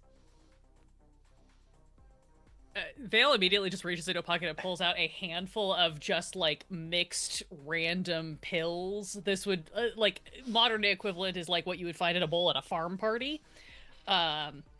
and just like, yeah, look, if anybody's looking for anything, this one's an upper, this one's a downer, this one's somewhere in between. Don't mix these two. I just have them both in here just in case or whatever. But just let me know what you need, right? And then shoves them back in their pocket. And this one's for allergies. or a good nap on a long flight. Reaches into the other pocket, pulls out a handful, and here's painkillers. It's just straight up like ibuprofen and acetaminophen. All right, so hang on. I think, not entirely sure where that just landed in terms of, is the party outside on the street and Abe is just standing at the door shooting security guards as they run out, or is the party inside the building? I guess just to clarify, sorry, Landra, but No. I guess just to clarify Abe's position, I assume he's a long range shooter. I figured he'd just be stationed on an adjacent rooftop, and then just aiming at kneecaps. My question, I guess, for Abe, but also then tangentially for the group, was: do we want Abe like loaded with beanbag rounds to take out ankles on guards, or do we want Abe shooting out cameras so that we're controlling the narrative and what's being viewed, and then we rile up a little bit of anti-corpo sentiment to get the guards generally sort of melee kneecapped by a bunch of ravers? Oh, okay. Because to me, this feels like it's going to be more interesting to bring people inside and do as Vale suggested, take out the cameras and the guards so that we control the narrative and the bottom floor. Because if there's 6 guards, they cannot control 605 people or 205 people. I'm also just thinking, like, we don't necessarily have to yet. even injure guards. If a guard ends up in a mosh pit full of mollied up ravers, that's gonna disable them or subdue them as much as anything we do. Also, if you know how to get through a crowd like that, we could get under a camera and kind of smash it with a bat. I have Crowd surfing is a skill in this game. Yeah. I have very sharp elbows. I'm not great with crowds. You want to be But on my team? Oh, yeah. I was going to say, Vale and I make a pretty good team. So it seems like the most likely way of handling this is getting Vale and Eve in as early as possible to clear the way. And then once we can get the doors open, I get the 200 people inside, and we set the rave loose while you two grab everything that you can grab. Am I reading that correctly? Yes, I think that sounds good. Perhaps I could go in with Vale as a sort of, we're here to check on the servers kind of a thing. I would also say we don't necessarily have to be first if we need to use the party to get as a surge to get us in. I just need to be able to get in with enough cover to be able to jack in and start downloading shit. Shit, erasing shit, whatever. And kind of be able to avoid the cameras. So in that case, it could be better to come in with other people, unless, Eve, if you think you've got a good... I'm real bad at talking to people, but if you think you can talk people into being the, like, corpo who got sent to check on things and I'm just your IT minion, then, like, that works too. I think that could work. I worry that goes against my desire to remain anonymous. That was kind of my concern. Well, what we So can do if we want to keep it a little bit more anonymous is I can get the party started out on the street, draw the guards out there. You two get in, break some cameras, hit us up on the pager when you're ready, and then we bring the party inside as soon as guards are disabled outside and you are set where you want to be inside. Does that seem reasonable? So Eve and I infiltrate, Abe provides cover, Glitch and Lore rally the troops? Yes, I think so. That sounds like a reasonable plan. In the corner of the room where you're discussing this, Remy will nod decisively and then lick his butt. Any last things that you want to set up and put in motion before I turn the question to GlitchAngle? How are you pitching this rally? Like, how are you pitching this rave? But Uh, before that, any yes. other things? Yeah, Cal, Yeah, I have one Eve. more thing. I would want to have asked, um, I already forgot her name, Don De La Cruz, Hmm. um, if there was anyone that I should or could name drop to surreptitiously get in to this building. Mm. She has a lot of questions about why you want to surreptitiously get in the building. She'll be like, the goal here is to be not surreptitious. Well, I figure chaos from within. It's unexpected. Don't question our methods, bitch. Vale's not actually there. That's just what comes up whenever this comes up later in a meeting.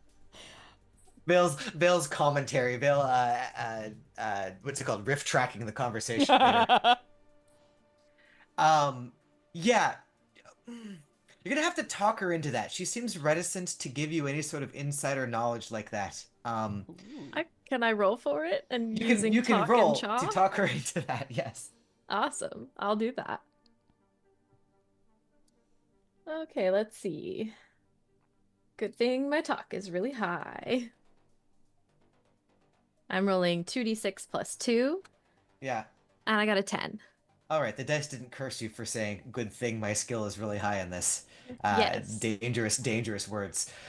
Yeah. Okay. So she she will say to you what cover, what reason, just as a employee of Remainder. Sure. Just to say, so and so sent me to, I don't know.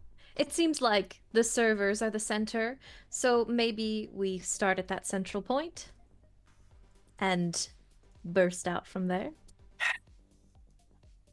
Oh, I suppose. Kirsten. Yes, it should be Kirsten. Kirsten Tyndall. Kirsten Tyndall. Thank you, darling. I so appreciate this. Oh, she's going to be mad at me. Well, So- that's a problem for Monday now, isn't it? It's always Monday somewhere. You are correct. Very good. All right, that is set up. Vale, I think during the break you'd suggested one other thing that you wanted to get in the wings here. Do you want to drop that now, or are you saving it for a dramatically appropriate moment? I am a nightmare as a player with dramatically important quips, and so we'll just drop it now to save everybody. One of the things that Vale is tinkering on as we're like making all these plans, possibly during some of these conversations, is slowly upgrading Reeves, which is the electronic vacuum with the knife that lives in the back of the Winnebago. So I think the way this looks for the current moment, this will continue to be a running theme. But I think what this currently means is that instead of the knife being duct taped, Vale has like tinker engineered like a little like bracket that actually attaches for like easier like swapping of the implement. um and so has created this like multi-purpose bracket that allows them to attach various objects to the top of Reeves, and has maybe doodled a little in the programming to make them a little bit more of like, instead of just the classic Roomba like following the sensor, you can program almost more of like a pattern for it to run or something like that. I'm trying to keep this within the bounds of like what I have actually like paid for at this point on the back end of things. But yeah, I've been tinkering with Reeves, and so when we show up and start gathering our equipment, in addition to the standard like hoodie, cargo pants, a bunch of like straps and belts and things that seem to be full of just like weird electronic detritus, there is now like a holster that Reeves like slots into as like a hip bag, but it's just a fucking Roomba with a knife. Don't worry about it. I'm gonna save the phrase drone holster for later. I feel like I'm gonna have use out of that. Yeah, you have equipped. You are all carrying whatever things you would normally carry, plus spray paint and baseball bats as befits the circumstances. I'm gonna turn the camera angle on Glitch. What's the cry? What's the hue and cry that's gonna bring your followers out en masse? The hue and cry that I raise across the city is you saw the monstrosities that the corpos can raise with the totally not at all visible Hessians. So why don't we go and party on their estate for a little while? Let's show them the power of the power of the people. Nice. And from the node of you, GlitchAngle, and a dozen directions and to a dozen directions and to a dozen, a web of people receive this call.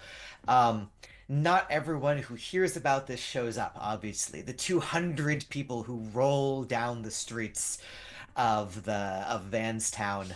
What time of day are we staging this, by the way? I was sort of assuming it was going to be at night, but now that you're going in and doing this this gambit with Eve. It feels like I'm curious. it feels like an early evening kind of thing. Like you catch them like right before 5 p.m.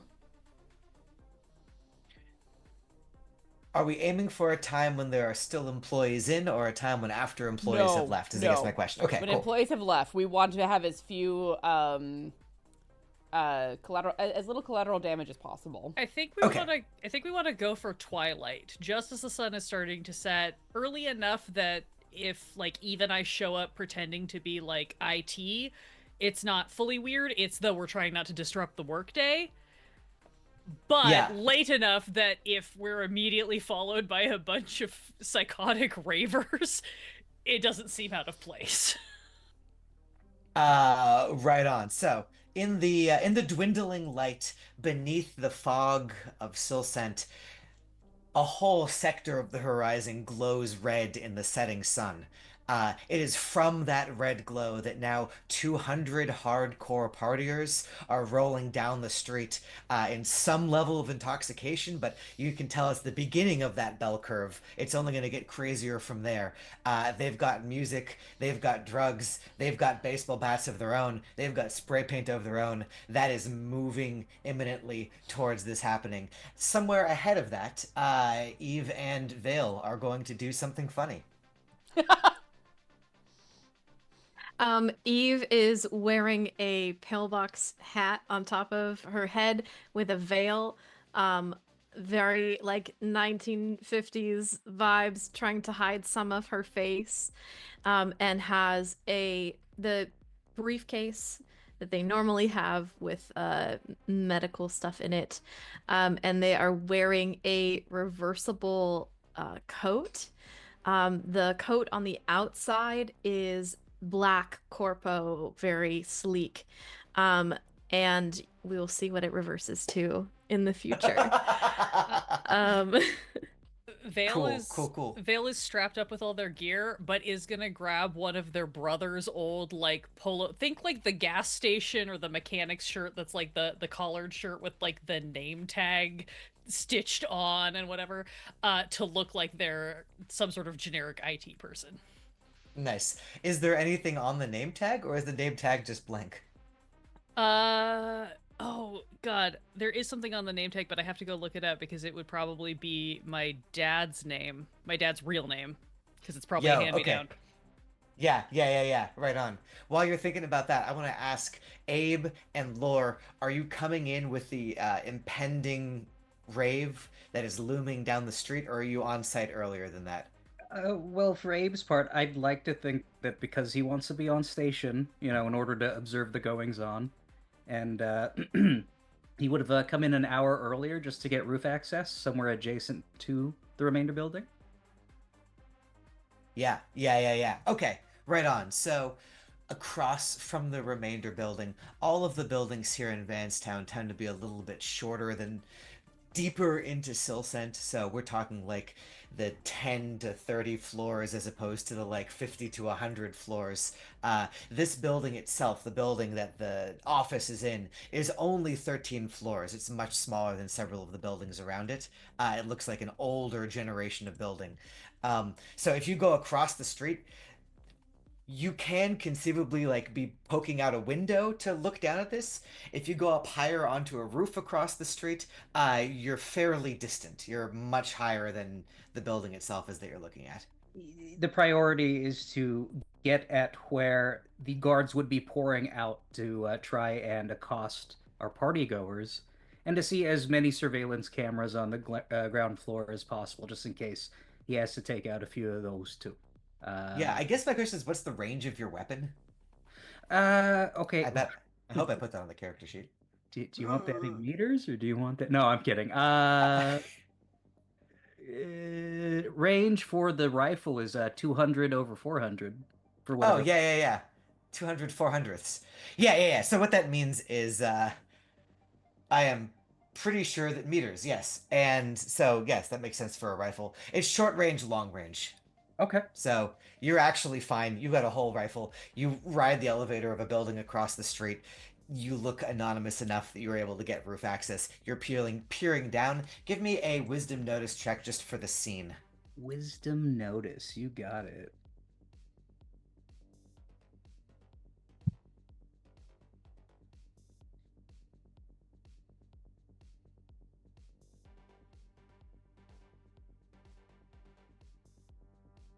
Let's fucking go. Great. All right. Great. Plus. The Minus the dice say 11, and then what's the rest of it? 13. 13. Yeah, okay, great. So you're going to see everything that's worth seeing. Right now, you can see you've got your sights on the one camera that is externally mounted on the building. There are only two windows, like a lot of corporate offices. The rest of the building itself doesn't have windows on the first floor. You can see that at one point there are windows painted on the exterior of the building to give it a nicer looking look from the outside, but even that has corroded a little bit in time and washed out. So there's just sad sort of blurs where fake windows might have been. But you can see the security camera, you can see the door, you can see the two guards who are presently lounging around inside. Lore, where are you coming into this? I am in the middle with the party people. All right, so right on. Laura does not look like herself. Not the way that everybody else has seen her before. She is dressed like a raver. You can't even tell that she has like the metal arm because everything is just kind of covered. I think she's in like a crop top hoodie kind of thing and like skirt and like different, just completely different. And I think she even managed to find some sort of wig so that she does not look anything like what they would expected. And I think she has Abe's boombox because he requested one thing from the whole group, and that is to play Sandstorm. And that is what we are raving down the street to. Nice. I wish I had the legal rights to play Sandstorm right now, but we're going to use this instead. As the rave looms, as the wave crashes towards this building like a wave, we flip back to Evenvale. You are outside the door of the building. You can see the security guards. One is behind the desk. You can see through the window. The other one's kind of lounging on the staircase. What's the play? All right, so you're Kevin. Yep. Okay. Kevin. Okay. Great. Wonderful. We are here to, all the gobbledygook. What are we doing? Oh, you just gotta go in and tell them that there's been a potential security breach in the main line, and we need to make sure that we conserve energy protocols. Simplify, darling. Simplify. Somebody tried to hack the system, and we're making sure that the firewall's up. Okay, that I can do. Great. Excellent. Now I march in with my best corporate stride, Like I own the place. The vibe is slightly impaired by the fact that as you try to march in, the door is locked and they have to Nope. buzz you in. So like a couple seconds pass as they unlatch the door. They let the two of you come in. You're in this what would have been an elegant marble lobby, but now it's disrepair, cracks running up and down the walls and stairs. There used to be art on the walls. It's now been replaced with glitchy screens that show art and occasionally screensaver through them. You can hear the elevators ka-chunking in distant heights, and the security guard behind the desk just raises an eyebrow at you and doesn't say anything. I'm gonna just try to walk past him without saying anything. He'll, wow. Yeah, that's a power move. Yep. You're dressed corpo. He'll sort of I'm just gonna roll me a straight luck check. You need to get like 6 or higher on 2d6.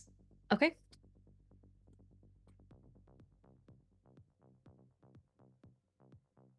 Ten. Yeah, you look the part. He'll just kind of like nod at you as you walk past, and he will buzz the other door so that you can go inside.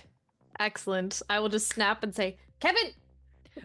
Right on your heels, just like not saying anything, like baseball cap, work shirt that's kind of big, like oversized and long enough that it's covering some of my like harnesses and other equipment, so it just looks like, and I probably carrying some sort of what looks like a tool bag or something so that we just look like we belong. Perfect. I will navigate Nice. us toward the server from what I remember in my mental map. Despite the clean lines on the floor plan that you have in front of you, the office space itself is actually a dingy mess. The main open concept floor is a labyrinth of small desks, utterly without privacy, each with an older model computer, piles of dongles scattered all over the place. Every desk has a VR crown, other miscellaneous clutter. It's dark inside. You can see glimmers of light where the security guards who are patrolling have like lamps or flashlights or something that they're moving around with. But other than that, the only lights happening here are the occasional blipping indicator light on all of the various devices around you. And you're just beelining towards the server.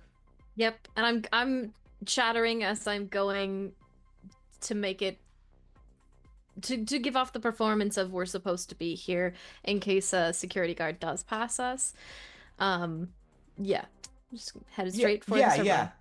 Just for the thing of the thing, grab your tokens and drag them around over in that direction. Ooh, tokens. Sorry, I've manifest them on the side. Oh. Eventually, I'll put art in these. Okay, so I think Cool. Yeah, we're gonna just go around this way. And No, you know, I'm with give you, me- Vale. I will be following you and just kind of like nodding and grunting in response to your chatter as though I'm responding. And you know, maybe the occasional like if nobody's passing us that the like nudge of navigation of like this way, you know, just to make Nice. sure that we're on the same path. Yes.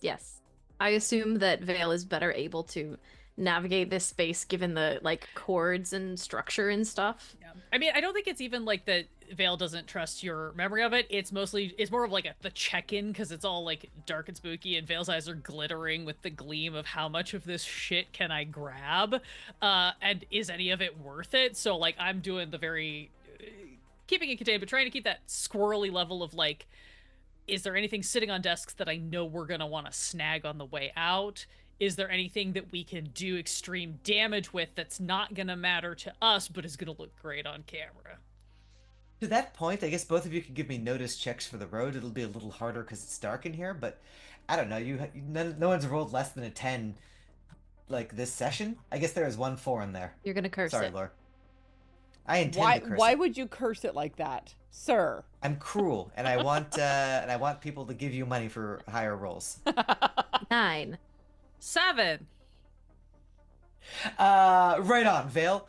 You are looking for glimmering, shiny things, and that is distracting you from seeing things that actually might be important. there's not a lot of like in Vale's mind like piles of corporate gold lying shimmering across tables, or just like things that have like data here and neon lights pointing down. Nothing quite as absurd as that. I want to say for Eve though, who rolled a 9. Um, there's in these small offices off to the side, almost all of them look exactly the same, which makes the one that looks a little different stand out. Um, one of the offices looks like it's not presently being used, or rather that like rather than having the exact same computer, the exact same chair, it looks like there was something like a small shrine set up in it at one point. Plastic electric candles, wilting flowers, digital photograph displays, all of which has been shoved to the side. You can see them in the corner of the office, and there's like a few boxes in their place. That's the thing. Hey, Duke. That's the thing that you are glancing as this security guard is going to come out of the main, the central office, and say, "Hey, the hell are you?"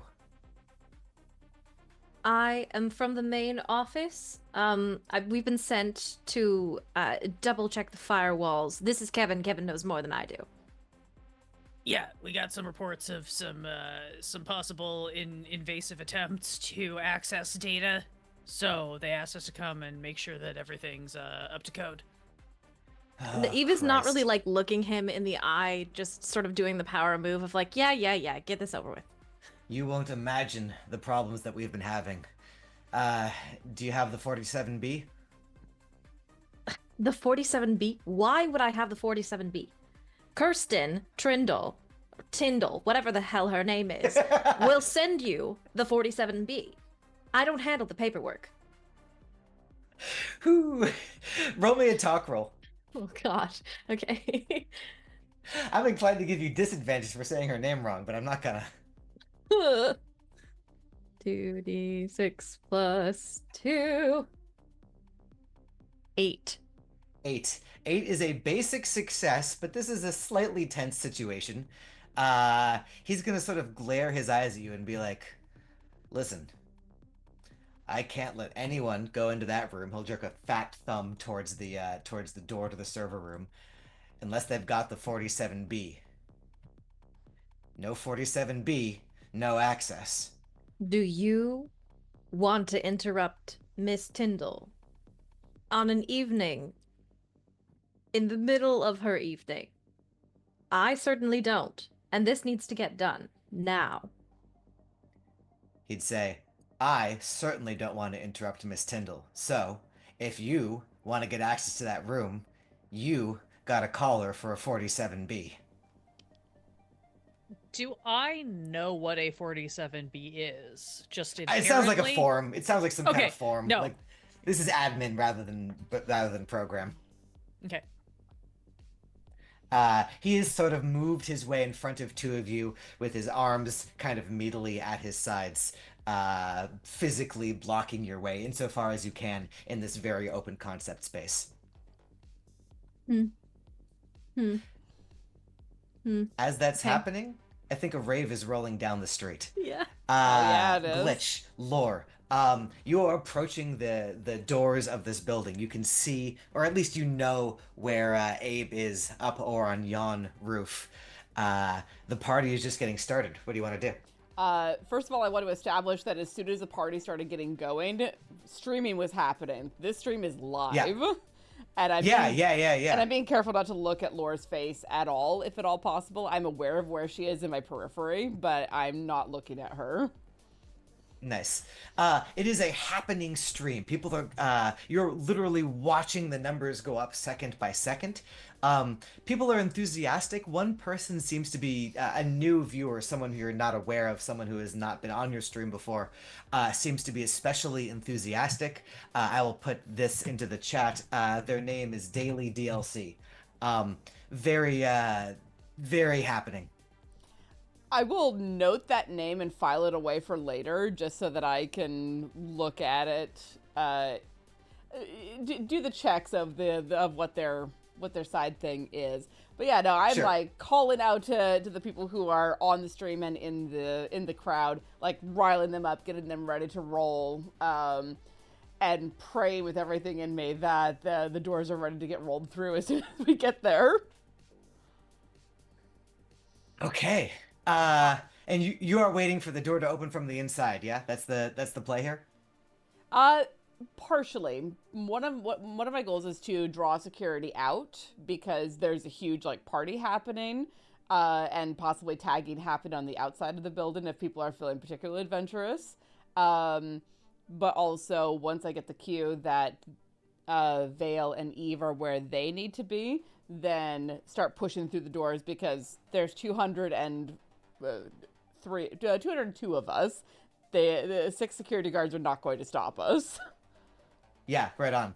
So as you are arriving at the door, it is clear that whatever the signal is hasn't happened yet. The doors haven't sprung open.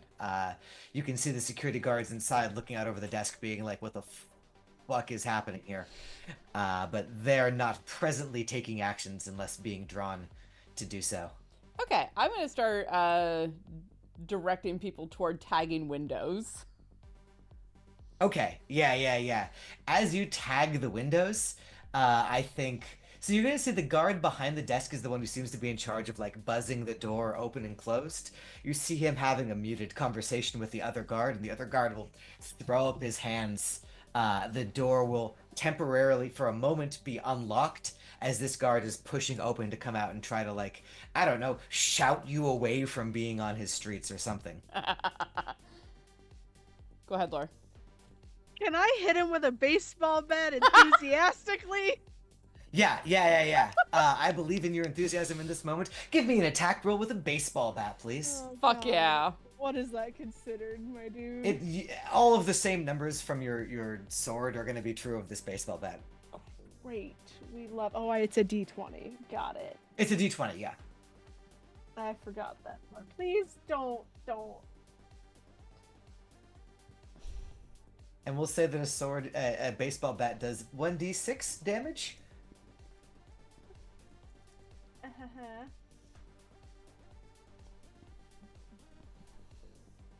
15 plus 15. Jesus. 3, so 18. You've hit a guy. Are you going kneecaps? Are you going face? What's this look like? I think it might have been stomach area. Just Cool. kind of like I swung the bat like a Harley Quinn character. Yeah. All right, so here's what you need to do. You need to roll me damage for this baseball bat. I assume you're attacking him non-lethally, in which case trauma target doesn't matter. Okay. Yeah, no, I don't actually want to kill this poor man. I've watched that movie where Al Capone kills a guy with a baseball bat. It's not Not as what hard I as, meant. it's not as hard as you think. So it's just a D6, right? It is a d6 plus your +1, same as your sword. Okay. 4. 4. Okay, so you can tell that he is wearing, as has been suggested, some reinforced clothing, the very basic most armor. So he will soak 2 of that damage. He will take 2 of that damage. He is not going to immediately fall to the ground, but he's a little winded as you pummel him with the baseball bat. The crowd will gasp a little bit and will look to GlitchAngle for, is this something which is taboo, or are we all hitting this guy with baseball bats? Get him! Yo. I want you to give me a talk roll, a charisma talk roll with this. Get him. Oh, help. So charisma is a +3, talk is a flat, so I guess it's whatever I roll +3. But you get your special thing for talking, right? That is my specialist, which keeps, yes, I get, 3 to 6, drop the lowest.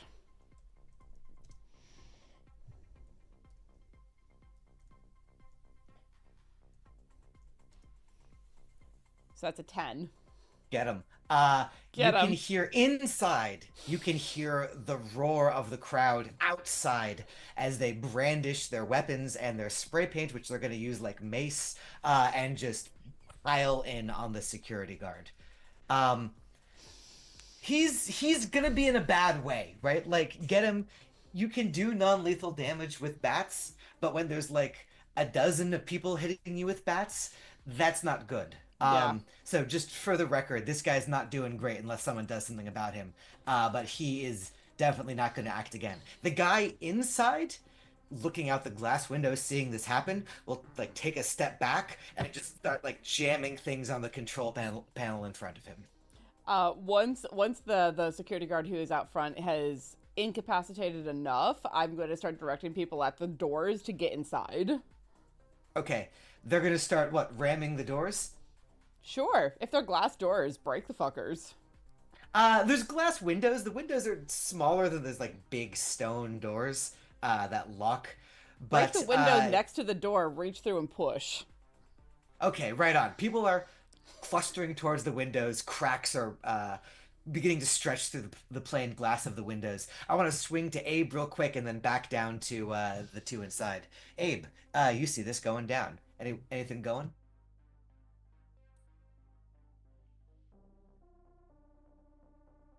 Jesus, reminds me of that rave I attended in Folsom back when I was 17.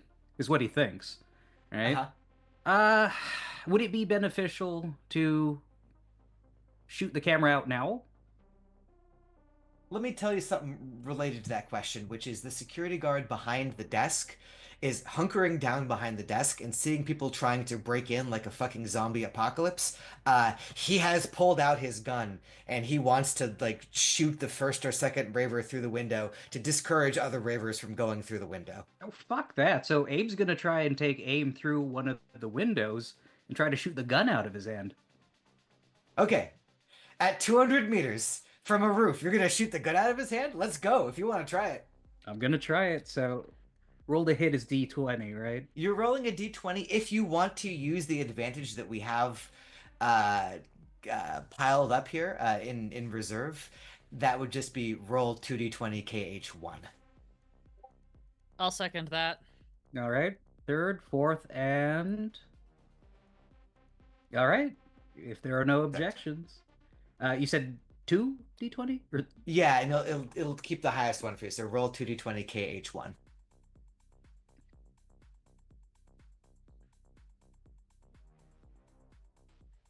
Oh, it didn't put the space in. It's okay. We'll look at the 16. okay. Tell me what that 16 is when you add other numbers to it. Yeah, that's 16 plus. We'll do. Come on. Combat rifle to hit. That's +4, and then shoot will be another +2. Oh God, that is 22 then. It should all be in the 2-hit number. That's all you need. Yeah. So the +4 is all you need. Oh, the +4 is all I need. Sorry. Yeah, because the character sheet's doing the math. So Right, right. Okay. dirtiest of 20s. Yeah. That's a dirty 20. Listen, that's his AC is in the 12 range. You would know that. You've shot a lot of people. He's just wearing clothing. He's not particularly armored. You have surpassed that by 6. As he pulls out his gun to shoot the guy coming through the window, you don't shoot the gun out of his hand, but you shoot his hand and he's going to drop the gun. You've hit him. I would like you to roll your trauma die for that weapon. Okay, so my trauma die for my rifle is a 1d8. That's right. So on a 6 or 7 or 8, you will have dealt him a traumatic hit.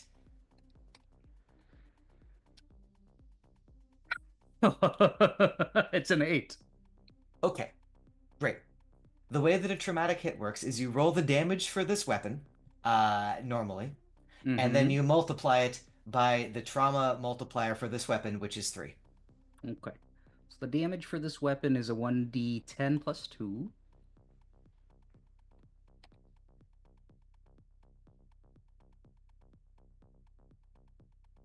The 4 times 3 would be 12 then.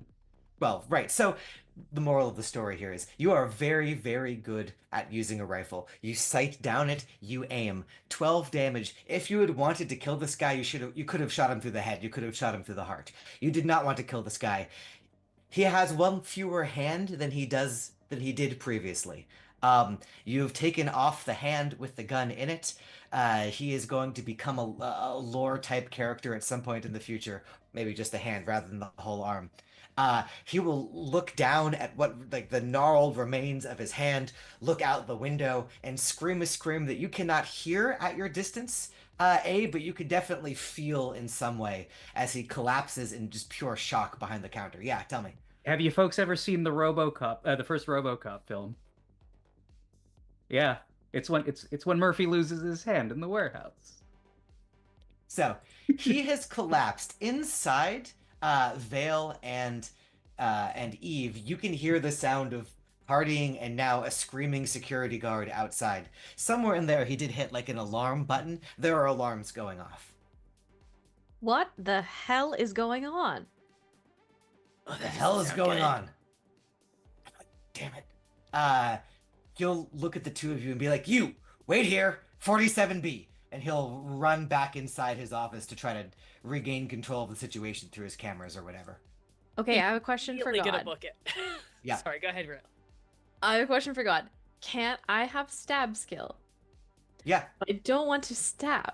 I want to hit on the back of his head. Can I do that with my stab skill? You're gonna stab him with a baseball bat? No, I have knives. Oh, I have You're knives. just gonna You're stab gonna him with sta- the non-pointy end. you're gonna With a stab non-pointy- someone with the wrong end of the knife. Yes, Yes. that is within the purview of the stab skill. Okay.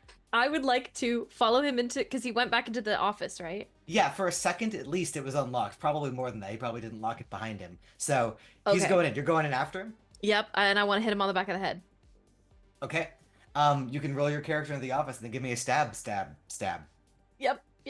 Okay, in the office we go. And God, I haven't attacked anybody in this game It's yet. a D20. So...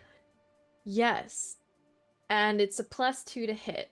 So I'm gonna say roll 1d20 +2.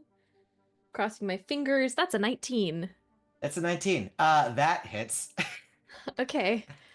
And You are going non-lethally, so you don't need to worry about the trauma die. You can just roll the normal damage for the knife. okay, so that is 1d6 +1.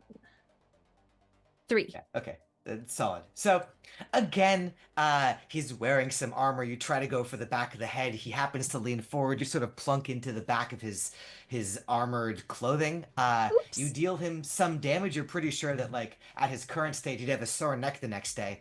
But he'll just turn around and look at you with rage in his eyes and be like, Hello. "This is some corporate bullshit." And will reach, and he is reaching to draw his weapon. Vale, what are you doing? I'm so sorry, Eve. Is the door to the main server accessible right now? It is in front of you, but if this is accurate, then it should be locked. Great.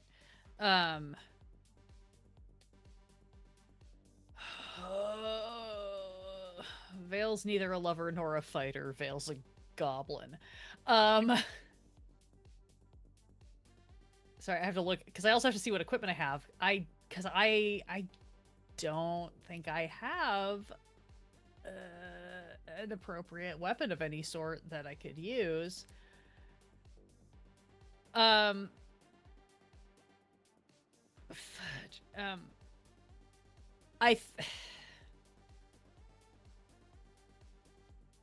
What do I have?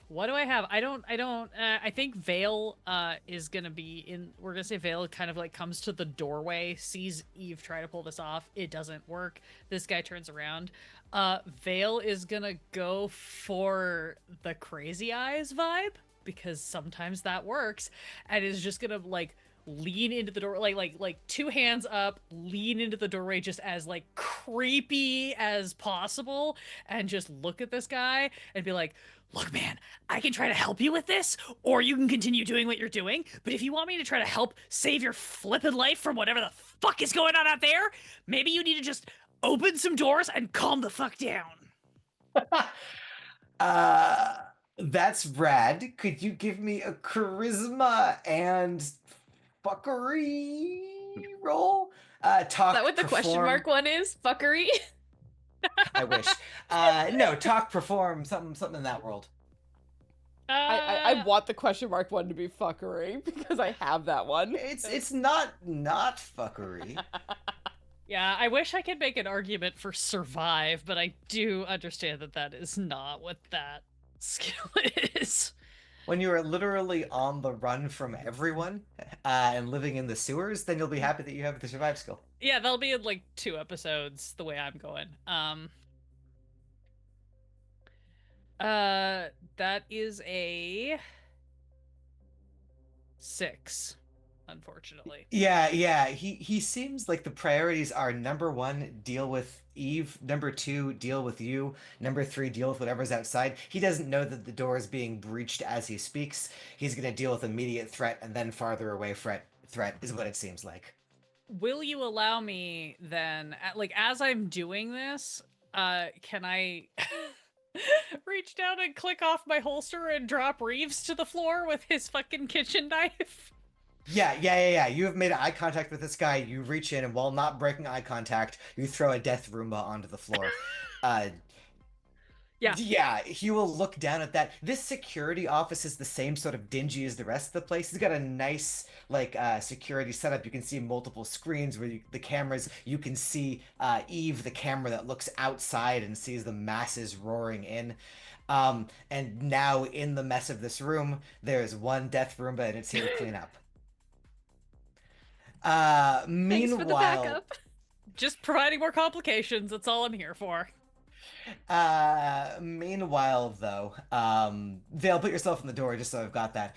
By and by, the other security are going to come in, but before the other security come in, I want to go back to the action at the door. Lore, GlitchAngle and Lore, you are at the doorway. If you want to be, you can move your tokens around. They're at the bottom left corner.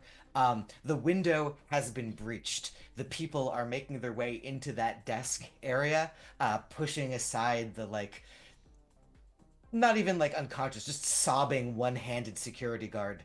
The mass as a mob does not have the skill to get through the security protocols to get the door open, so they're just breaking things in the literal one place here that does not give you any points for breaking things.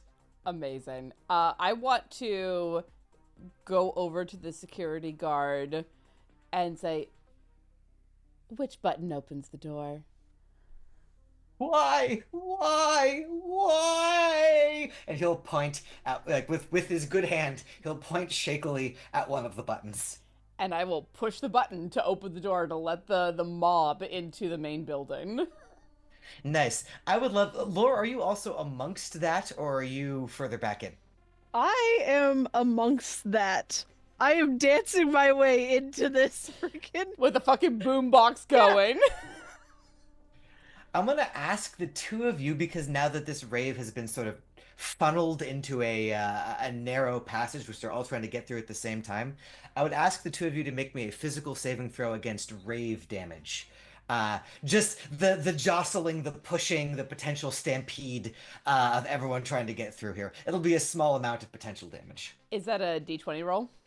It's a d20 roll. You're trying to roll higher than your physical save. It's on the main sheet, about halfway down the middle. All right, my physical save is 14 plus, so I rolled a 16. Yes, so you have rolled higher than 14. You're 13. good. This isn't anyone's first rodeo here. Oh, yeah, like... no, we've done raves before. Like, I know how to move with the crowd and use pointy elbows when I have to. And surprisingly, so does Lore. That does not surprise me at all. Nice. Is this Eve's first rave? Is Eve the only one who hasn't been to a rave before? Yes. Oh, Okay. baby! Eve grew up extremely sheltered. So Yeah, GlitchAngle also grew up extremely sheltered, but she's had a, let's say a very, she's learned a lot in a short amount of time. So, the good news is the rave has entered the building. You're still getting a lot of enthusiasm from the chat, GlitchAngle. It's dark inside, but now it's being lit by, like, glow sticks, the various glow jewelry that people are wearing. Some of your ravers have enough wealth to have cosmetic cyberware that glows in the dark or glows under certain circumstances. So the room that had been totally black is now lit, lurid with greens and purples and reds and pinks. Yeah, and I'm gonna As toss the out more party glow enters the sticks building. as we go, as the official stuff. The chat is having a good time. The person who I mentioned before, a daily DLC, is giving a lot of like, "Wow, I hope they really fuck up this place." Laura, you got something? Yeah, as we make our way in, anytime I see a camera, I hit that camera with the bat. Okay, yeah, yeah. Yeah. The first obvious one inside is the one that's kind of hanging over the staircase here. Give me a casual attack roll to hit the camera. You know, get a 10, just so you don't have to spend a turn beating it. Okay.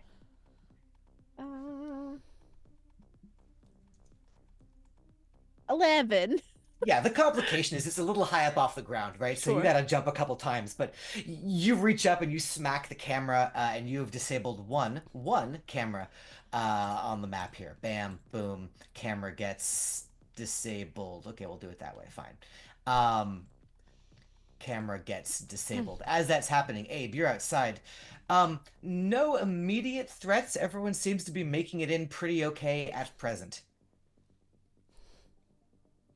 That, I mean, in that case, can you just shoot out the front camera for shits? Yeah, absolutely. Boom. I mean, should I roll for it?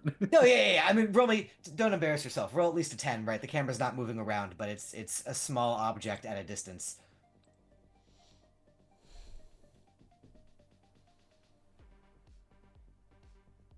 Yeah, this, Hell yeah. Hell yeah. Yeah. Boom. Yeah. You shot out that camera. It's gone. The exterior view is abandoned. I don't know why the lights are doing this, but we'll figure it out later. Okay, meanwhile, inside, you have a problem if your name is Eve. And the problem you have is that this guy in front of you is drawing. You're right in front of him. It's got to be the stick, right? He's drawing the advanced club. The security guard down the hall has heard the shouting. The two who are further back are going to be like, oh shit, there's a rave coming in, and try to deal with that. But the one who's further down the hall this way will roll around. And Eve, I need you to tell me what your close combat, your melee armor class is.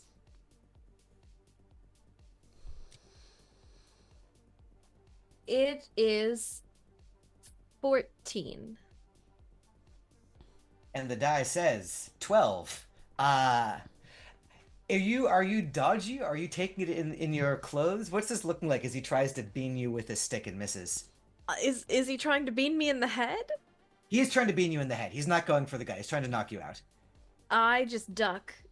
Just In classic Looney Tunes status, right? You're down. He swings over you. Yeah.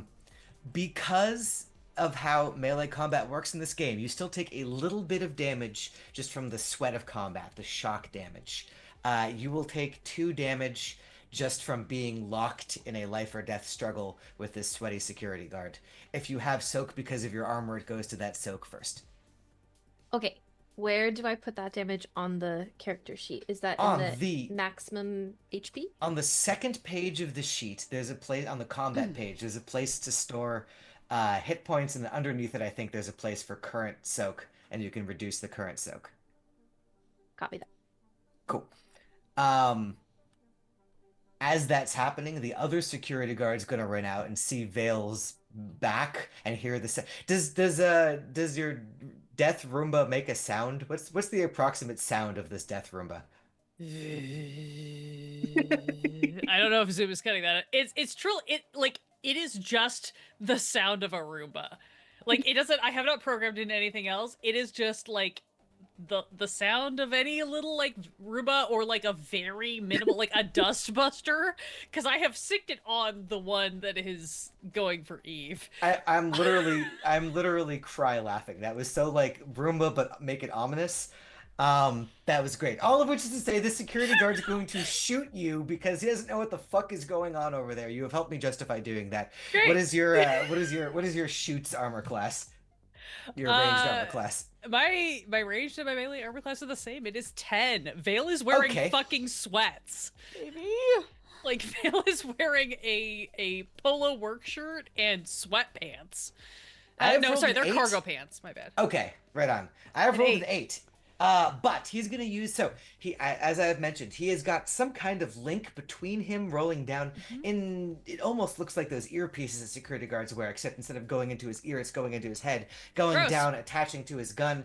He is going to use his once per scene re-roll and attack roll. Fuck yeah. A gun's attack roll. All right, don't be alarmed. A natural 20 does not mean anything. The trauma die means something. Yep. This is not a critical hit unless I roll a 6 on the trauma die, which I am going to try to do now. This is Do it. is the trauma I dare die. you. Do it. I dare you. I will not. So it's instead just going to deal normal damage. Normal damage is 1d8 damage. You have been shot in the back for a lot of hit points. How do you feel about 8 damage? Vale drops to their knees with 1 remaining HP. If you had to like put a number on it, I would say. Yeah. Yeah. Vale is wearing none armor. Vale is wearing clothing. Vale drops to their knees with 1 HP and I think just like turns around. If you will allow, and like looks at the guy who is shooting and like very deliberately in maybe a practiced way that is kind of concerning, like turns around and like makes sure to like kind of like flash the name tag, like making it really evident that I am like in my like worker mode, and it's just gonna look and just kind of like shakily point toward where the noise in the door is coming from, and just like big eyes, whatever, and just be like, "What the fuck, man?" The security guard looks like oh fuck, I fucked up. Oh fuck, I shot the wrong. They're over. Like it's clear that this shot was just like fear and adrenaline, and there's a lot of noise, and oh, there's someone who I don't recognize, and now he's like, oh shit, oh no, like that reads through as the crowd. The other 2 security guards are starting to fire a little bit at your crowd. Glitch, you can see that morale is getting shaky now that like no one knew that there was going to be guns involved in this, and there seem to be guns involved in this. It's your move, Glitch. What's going down? Sorry, I've been doing a terrible job keeping score. I'm going to give you 2 points for subduing 2 guards. You're fine. I think my goal right now is to help disable the security guard. So I want to I'm going to like gesture back behind me at Lore with a hand gesture that we would have established in advance, because I don't want to look directly at her. I do not want her on the camera, but reach back and gesture at her and then just point at one of the security guards. Nice. Lore, what you doing, Lore? Call it for me. And also start working on getting Abe down into our level, because we need more of the like killing person. I feel that GlitchAngle is kind of like the nexus from which things are happening at this point, and she's like directing traffic and or a conductor of the symphony. Nice. Yeah, so let's do Lore, Abe, and then back to Glitch. Lore, what's the play? Sure. So I see the hand gesture. I see the security asshole guy.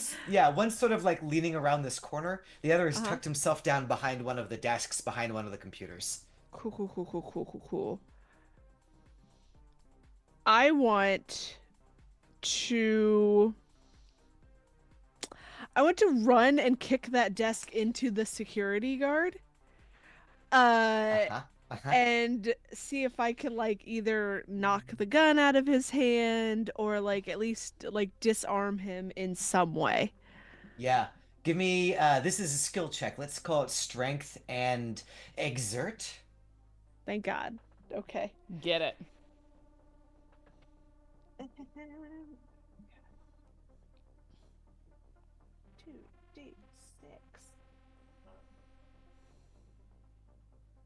9. 9. Yeah. So you run across the room, you slap into the desk. Data dongles go flying off at the entire computer sort of lands on him as he gets pinned to the floor with the desk. The gun goes scattering out of his hand. He'll try to free himself on his turn, but right now you've got him pretty subdued. Can I get to the gun at all? 9. You rolled a 9. A nine's not a 10. So let's say it's scattered near him, but not so near that you can immediately pick it up. Okay. You can throw your token somewhere in his vicinity if you want. Sure. Abe, you're getting the signal to come down. There's like a whole elevator between you and where these people are. Alrighty, well, he descends on the elevator on the condition that the Muzak version of the Girl from Ipanema is played. I was about to ask if there was elevator music. That's excellent. Yeah. This is at the same time, at precisely the moment that Vale is getting shot, it cuts to you and you're just like, descending. Meanwhile, over to Glitch. Glitch, you've moved some people around. You can see that the crowd is sort of looking towards you like, we're inside, we were having a party, now we're being shot at. Like, all else being equal, they're going to be inclined to crowd back out the door, re-stampede you, and go back out into the street where they're not being shot at. I'm going to point out that one of the people who's been shooting at us is down, and the other one is looking awfully sketchy at the moment. Uh-huh. And try to rally the troops, so to speak. Yeah, give me a very simple talk roll to maintain morale. Ugh. Can I argue for perform? Oh, please argue for perform. Absolutely. I would love to have perform. This is that. That's a 9. Yes, you need to get to a 6. You're fine. Yeah, you rally the crowd. You do like St. Crispin's Day, but influencer. And they continue rolling in. As the crowd is rolling in, their instruction is to party. They will party. They will begin to they're going to aim mostly where the people aren't firing at them, so they're going to aim south.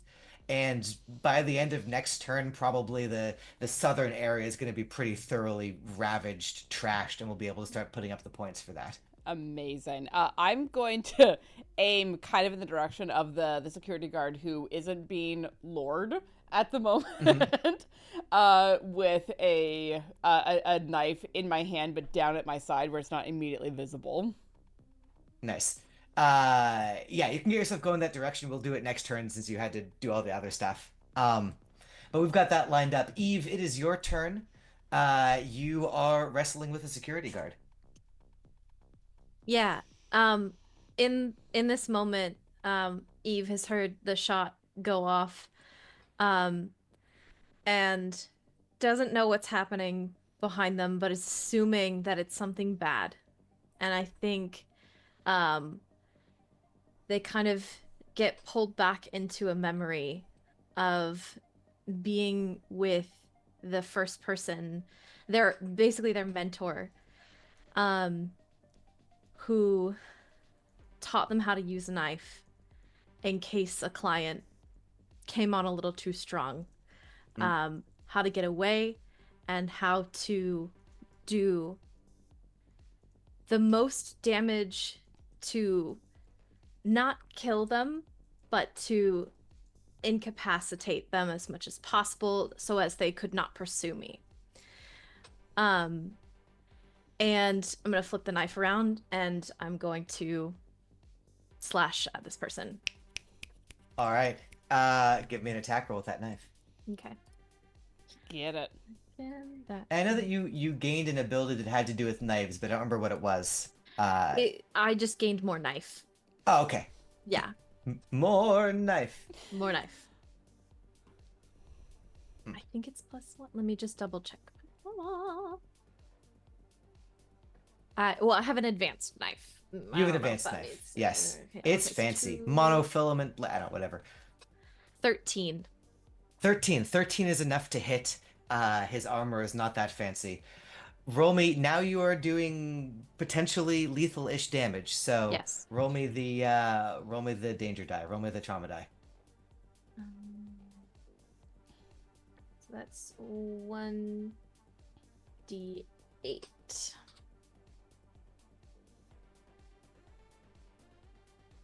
One. Not today. Okay, yeah. So That's okay. you'll deal whatever the basic damage is of this, and we'll see where that puts us. That will be 1d6 plus 1.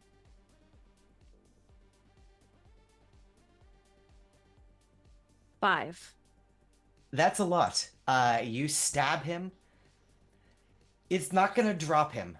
Uh, but it's enough that he doesn't really want to keep fighting. He does not think he could take being stabbed more times.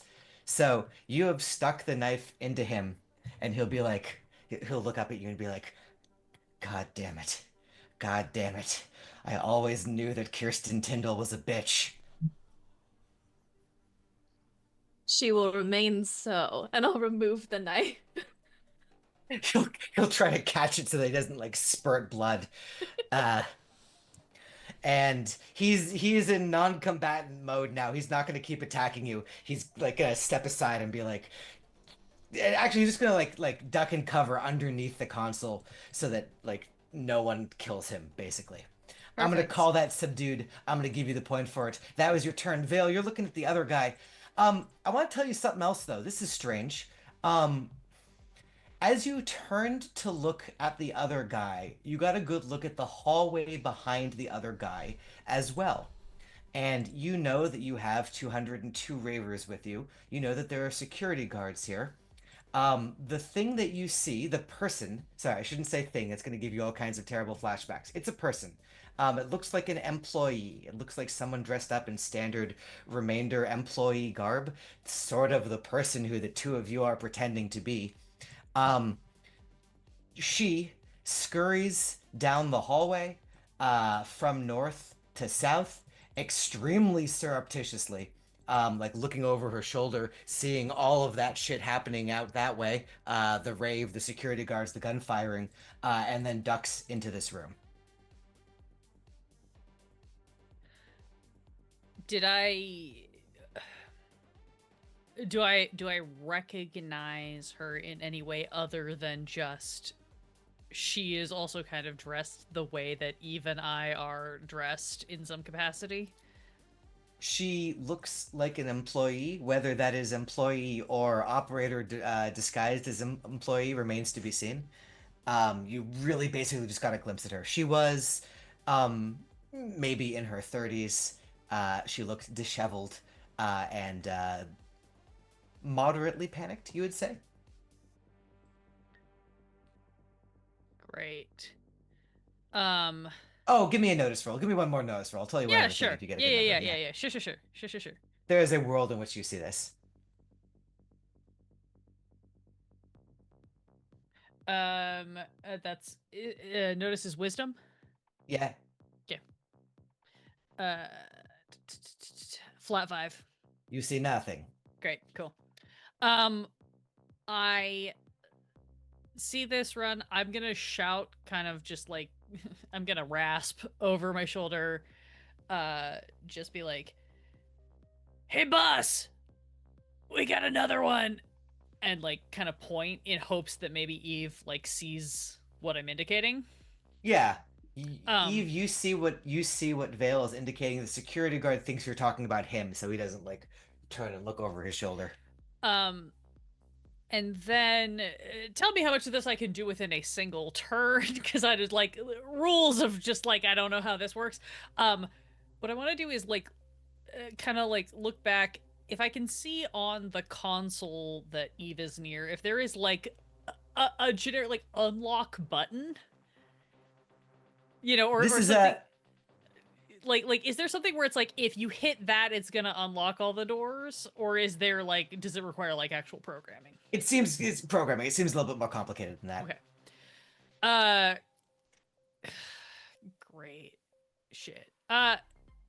Do these security guards seem like is this the kind of situation where like these guys have like key cards that would like tag Oh, us into yeah. locked doors? Oh yeah, that makes sense to me. They got some key cards. They can do that. Cool. Then I'm gonna turn around, I'm gonna look at cowering guy, and I'm just gonna be like, this is your fuck up? and it's going on the record, I need into the server room right fucking now. I'm gonna hold out my hand. Yeah. Okay, so you're gonna give me a talk charisma roll, and the stakes of this is if you fail, it's not like he's gonna say, no, I don't trust you. It's gonna be like, no, I'm taking you out of here to a hospital. Great. Fingers crossed, everybody. This is a flat.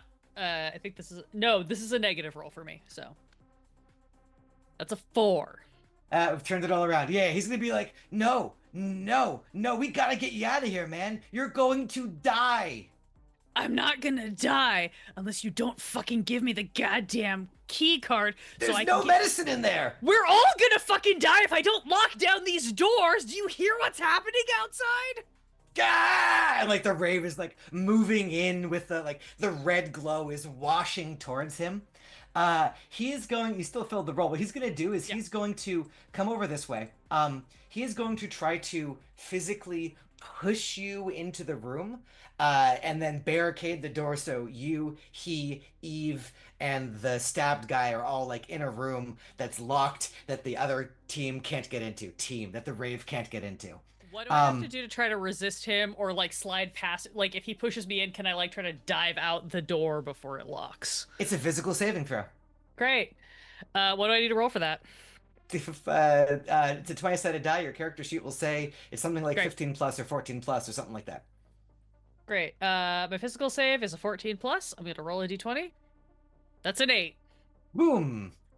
The dice tell the 3 story. bad rolls in a row. Yeah, there we go. So the security guard, Vale, Eve, and the stab security guard are all in a room together. He will punch a thing next to the door, and that door will lock. Meanwhile, we're going to Lore. What's up? This security guard on the ground is going to try to push the desk off of himself. I'm just going to roll some dice for him. He's maybe minimally, possibly good at this. So he has got the desk off of him, but not enough got the desk off of him that he can like run over and grab his gun. So he's standing up and watching as the sea of people wash around him, and trying to deal with it. The other security guard is going to see that Glitch seems to be running this operation. The other security guard's going to shoot Glitch. What's your armor class, Glitch? For ranged AC is 16. Ranged AC, 16. He's gonna roll this. It's gonna be a 6. He is gonna spend his once per combat ability to re-roll that. It's gonna be more than 6. Quite a bit more. You are a little bit shot. The trauma die is gonna tell us how shot.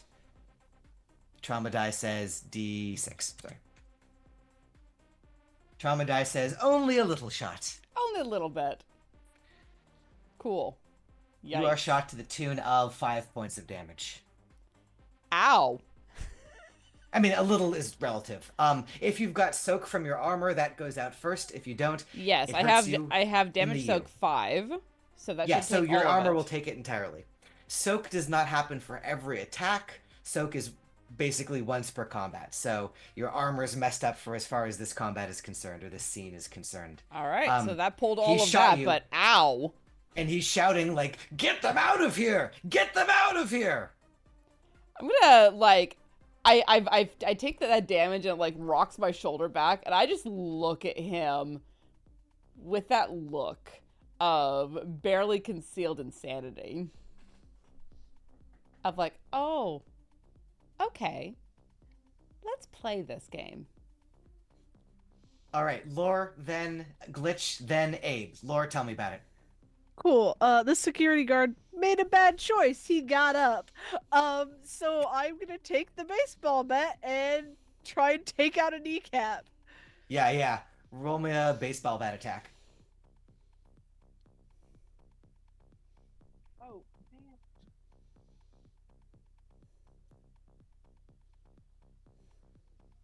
Ooh, not good. We do have an additional bite from Duke Fleeg if you want to use that. We We've got decided 4 that we minutes had left in to. the session. I will allow it because I don't think we actually said out loud that it exists if Okay. you want to reroll it. Okay. I can do that if everybody is okay with it. Okay. Lots of thumbs up. Okay. Better. +3, 17. Yo, I don't know if you've ever been hit in the kneecap by a baseball bat. I haven't. I imagine it would hurt quite a bit. Roll me damage, please. It sucks. Sure. Everyone else is like, yep, I've been hit by a baseball bat. We're all like, it's not good. Knees are surprisingly fragile. 4. 4. He's got a little bit of soak. This isn't gonna like kill him or anything like that. It's gonna make his day a little bit worse, but not so much worse that he looks like he is inclined to immediately stop fighting you or anything along those lines. That was you, Glitch. What's your crazy face up to? Super crazy. Gonna move up to this security guy. I already had the dagger in my hand. I'm gonna stab motherfucker. Okay. With my advanced knife. Let's see it. All right.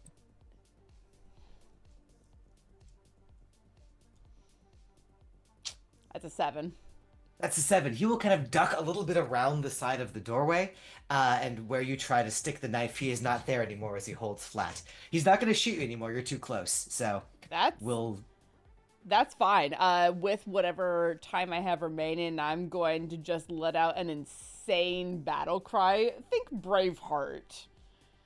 Yeah, in like yeah. that moment, because someone in the chat dropped a gif of Braveheart rallying the troops, and Glitch is appropriately inspired by that. Just calling in the troops to be like, yo, I'm hurt, help me out.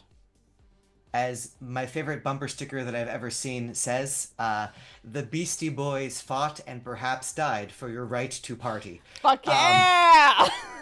The people will party. The party cannot be contained, and as the people party, various damage has been done to this quarter, and various damage has been done now to the main section of the floor here. So I'm going to say that 2 zones have been graffitied and looted pretty substantially, and throw 6 more points onto the chart for that as we roll back around to Abe. Abe, what are you up to?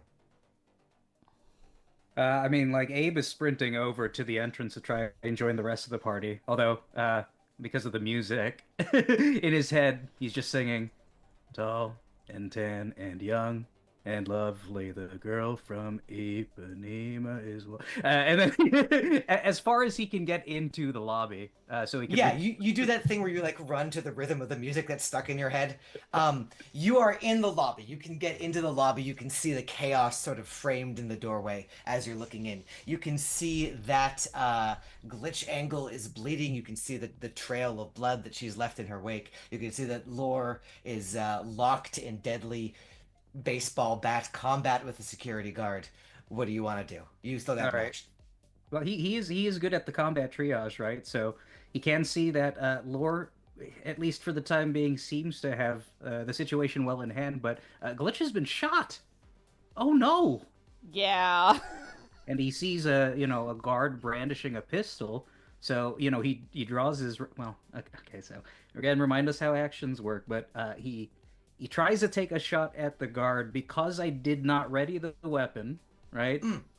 Did you? I mean, you had the rifle in your hand all the way down, right? Yeah. Like, yeah. So that's ready. As long as it's not holstered or in a backpack, it's ready to go.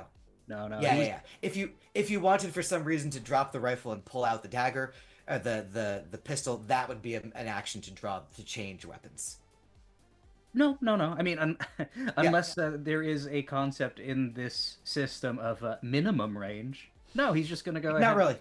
Thank fuck. He's gonna go ahead and try to shoot the guard accosting GlitchAngle. Then roll me a shooty shoot.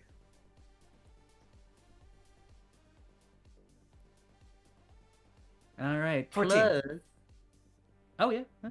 I mean, you're already there with the 14. We don't need to worry about the little details. Okay. Roll me trauma. Trauma. Come on.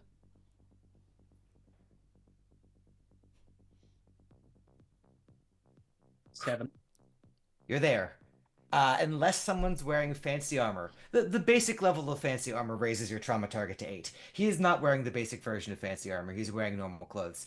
His trauma target is 6. You have dealt him critical damage. Roll your damage and then multiply it by 3. All right.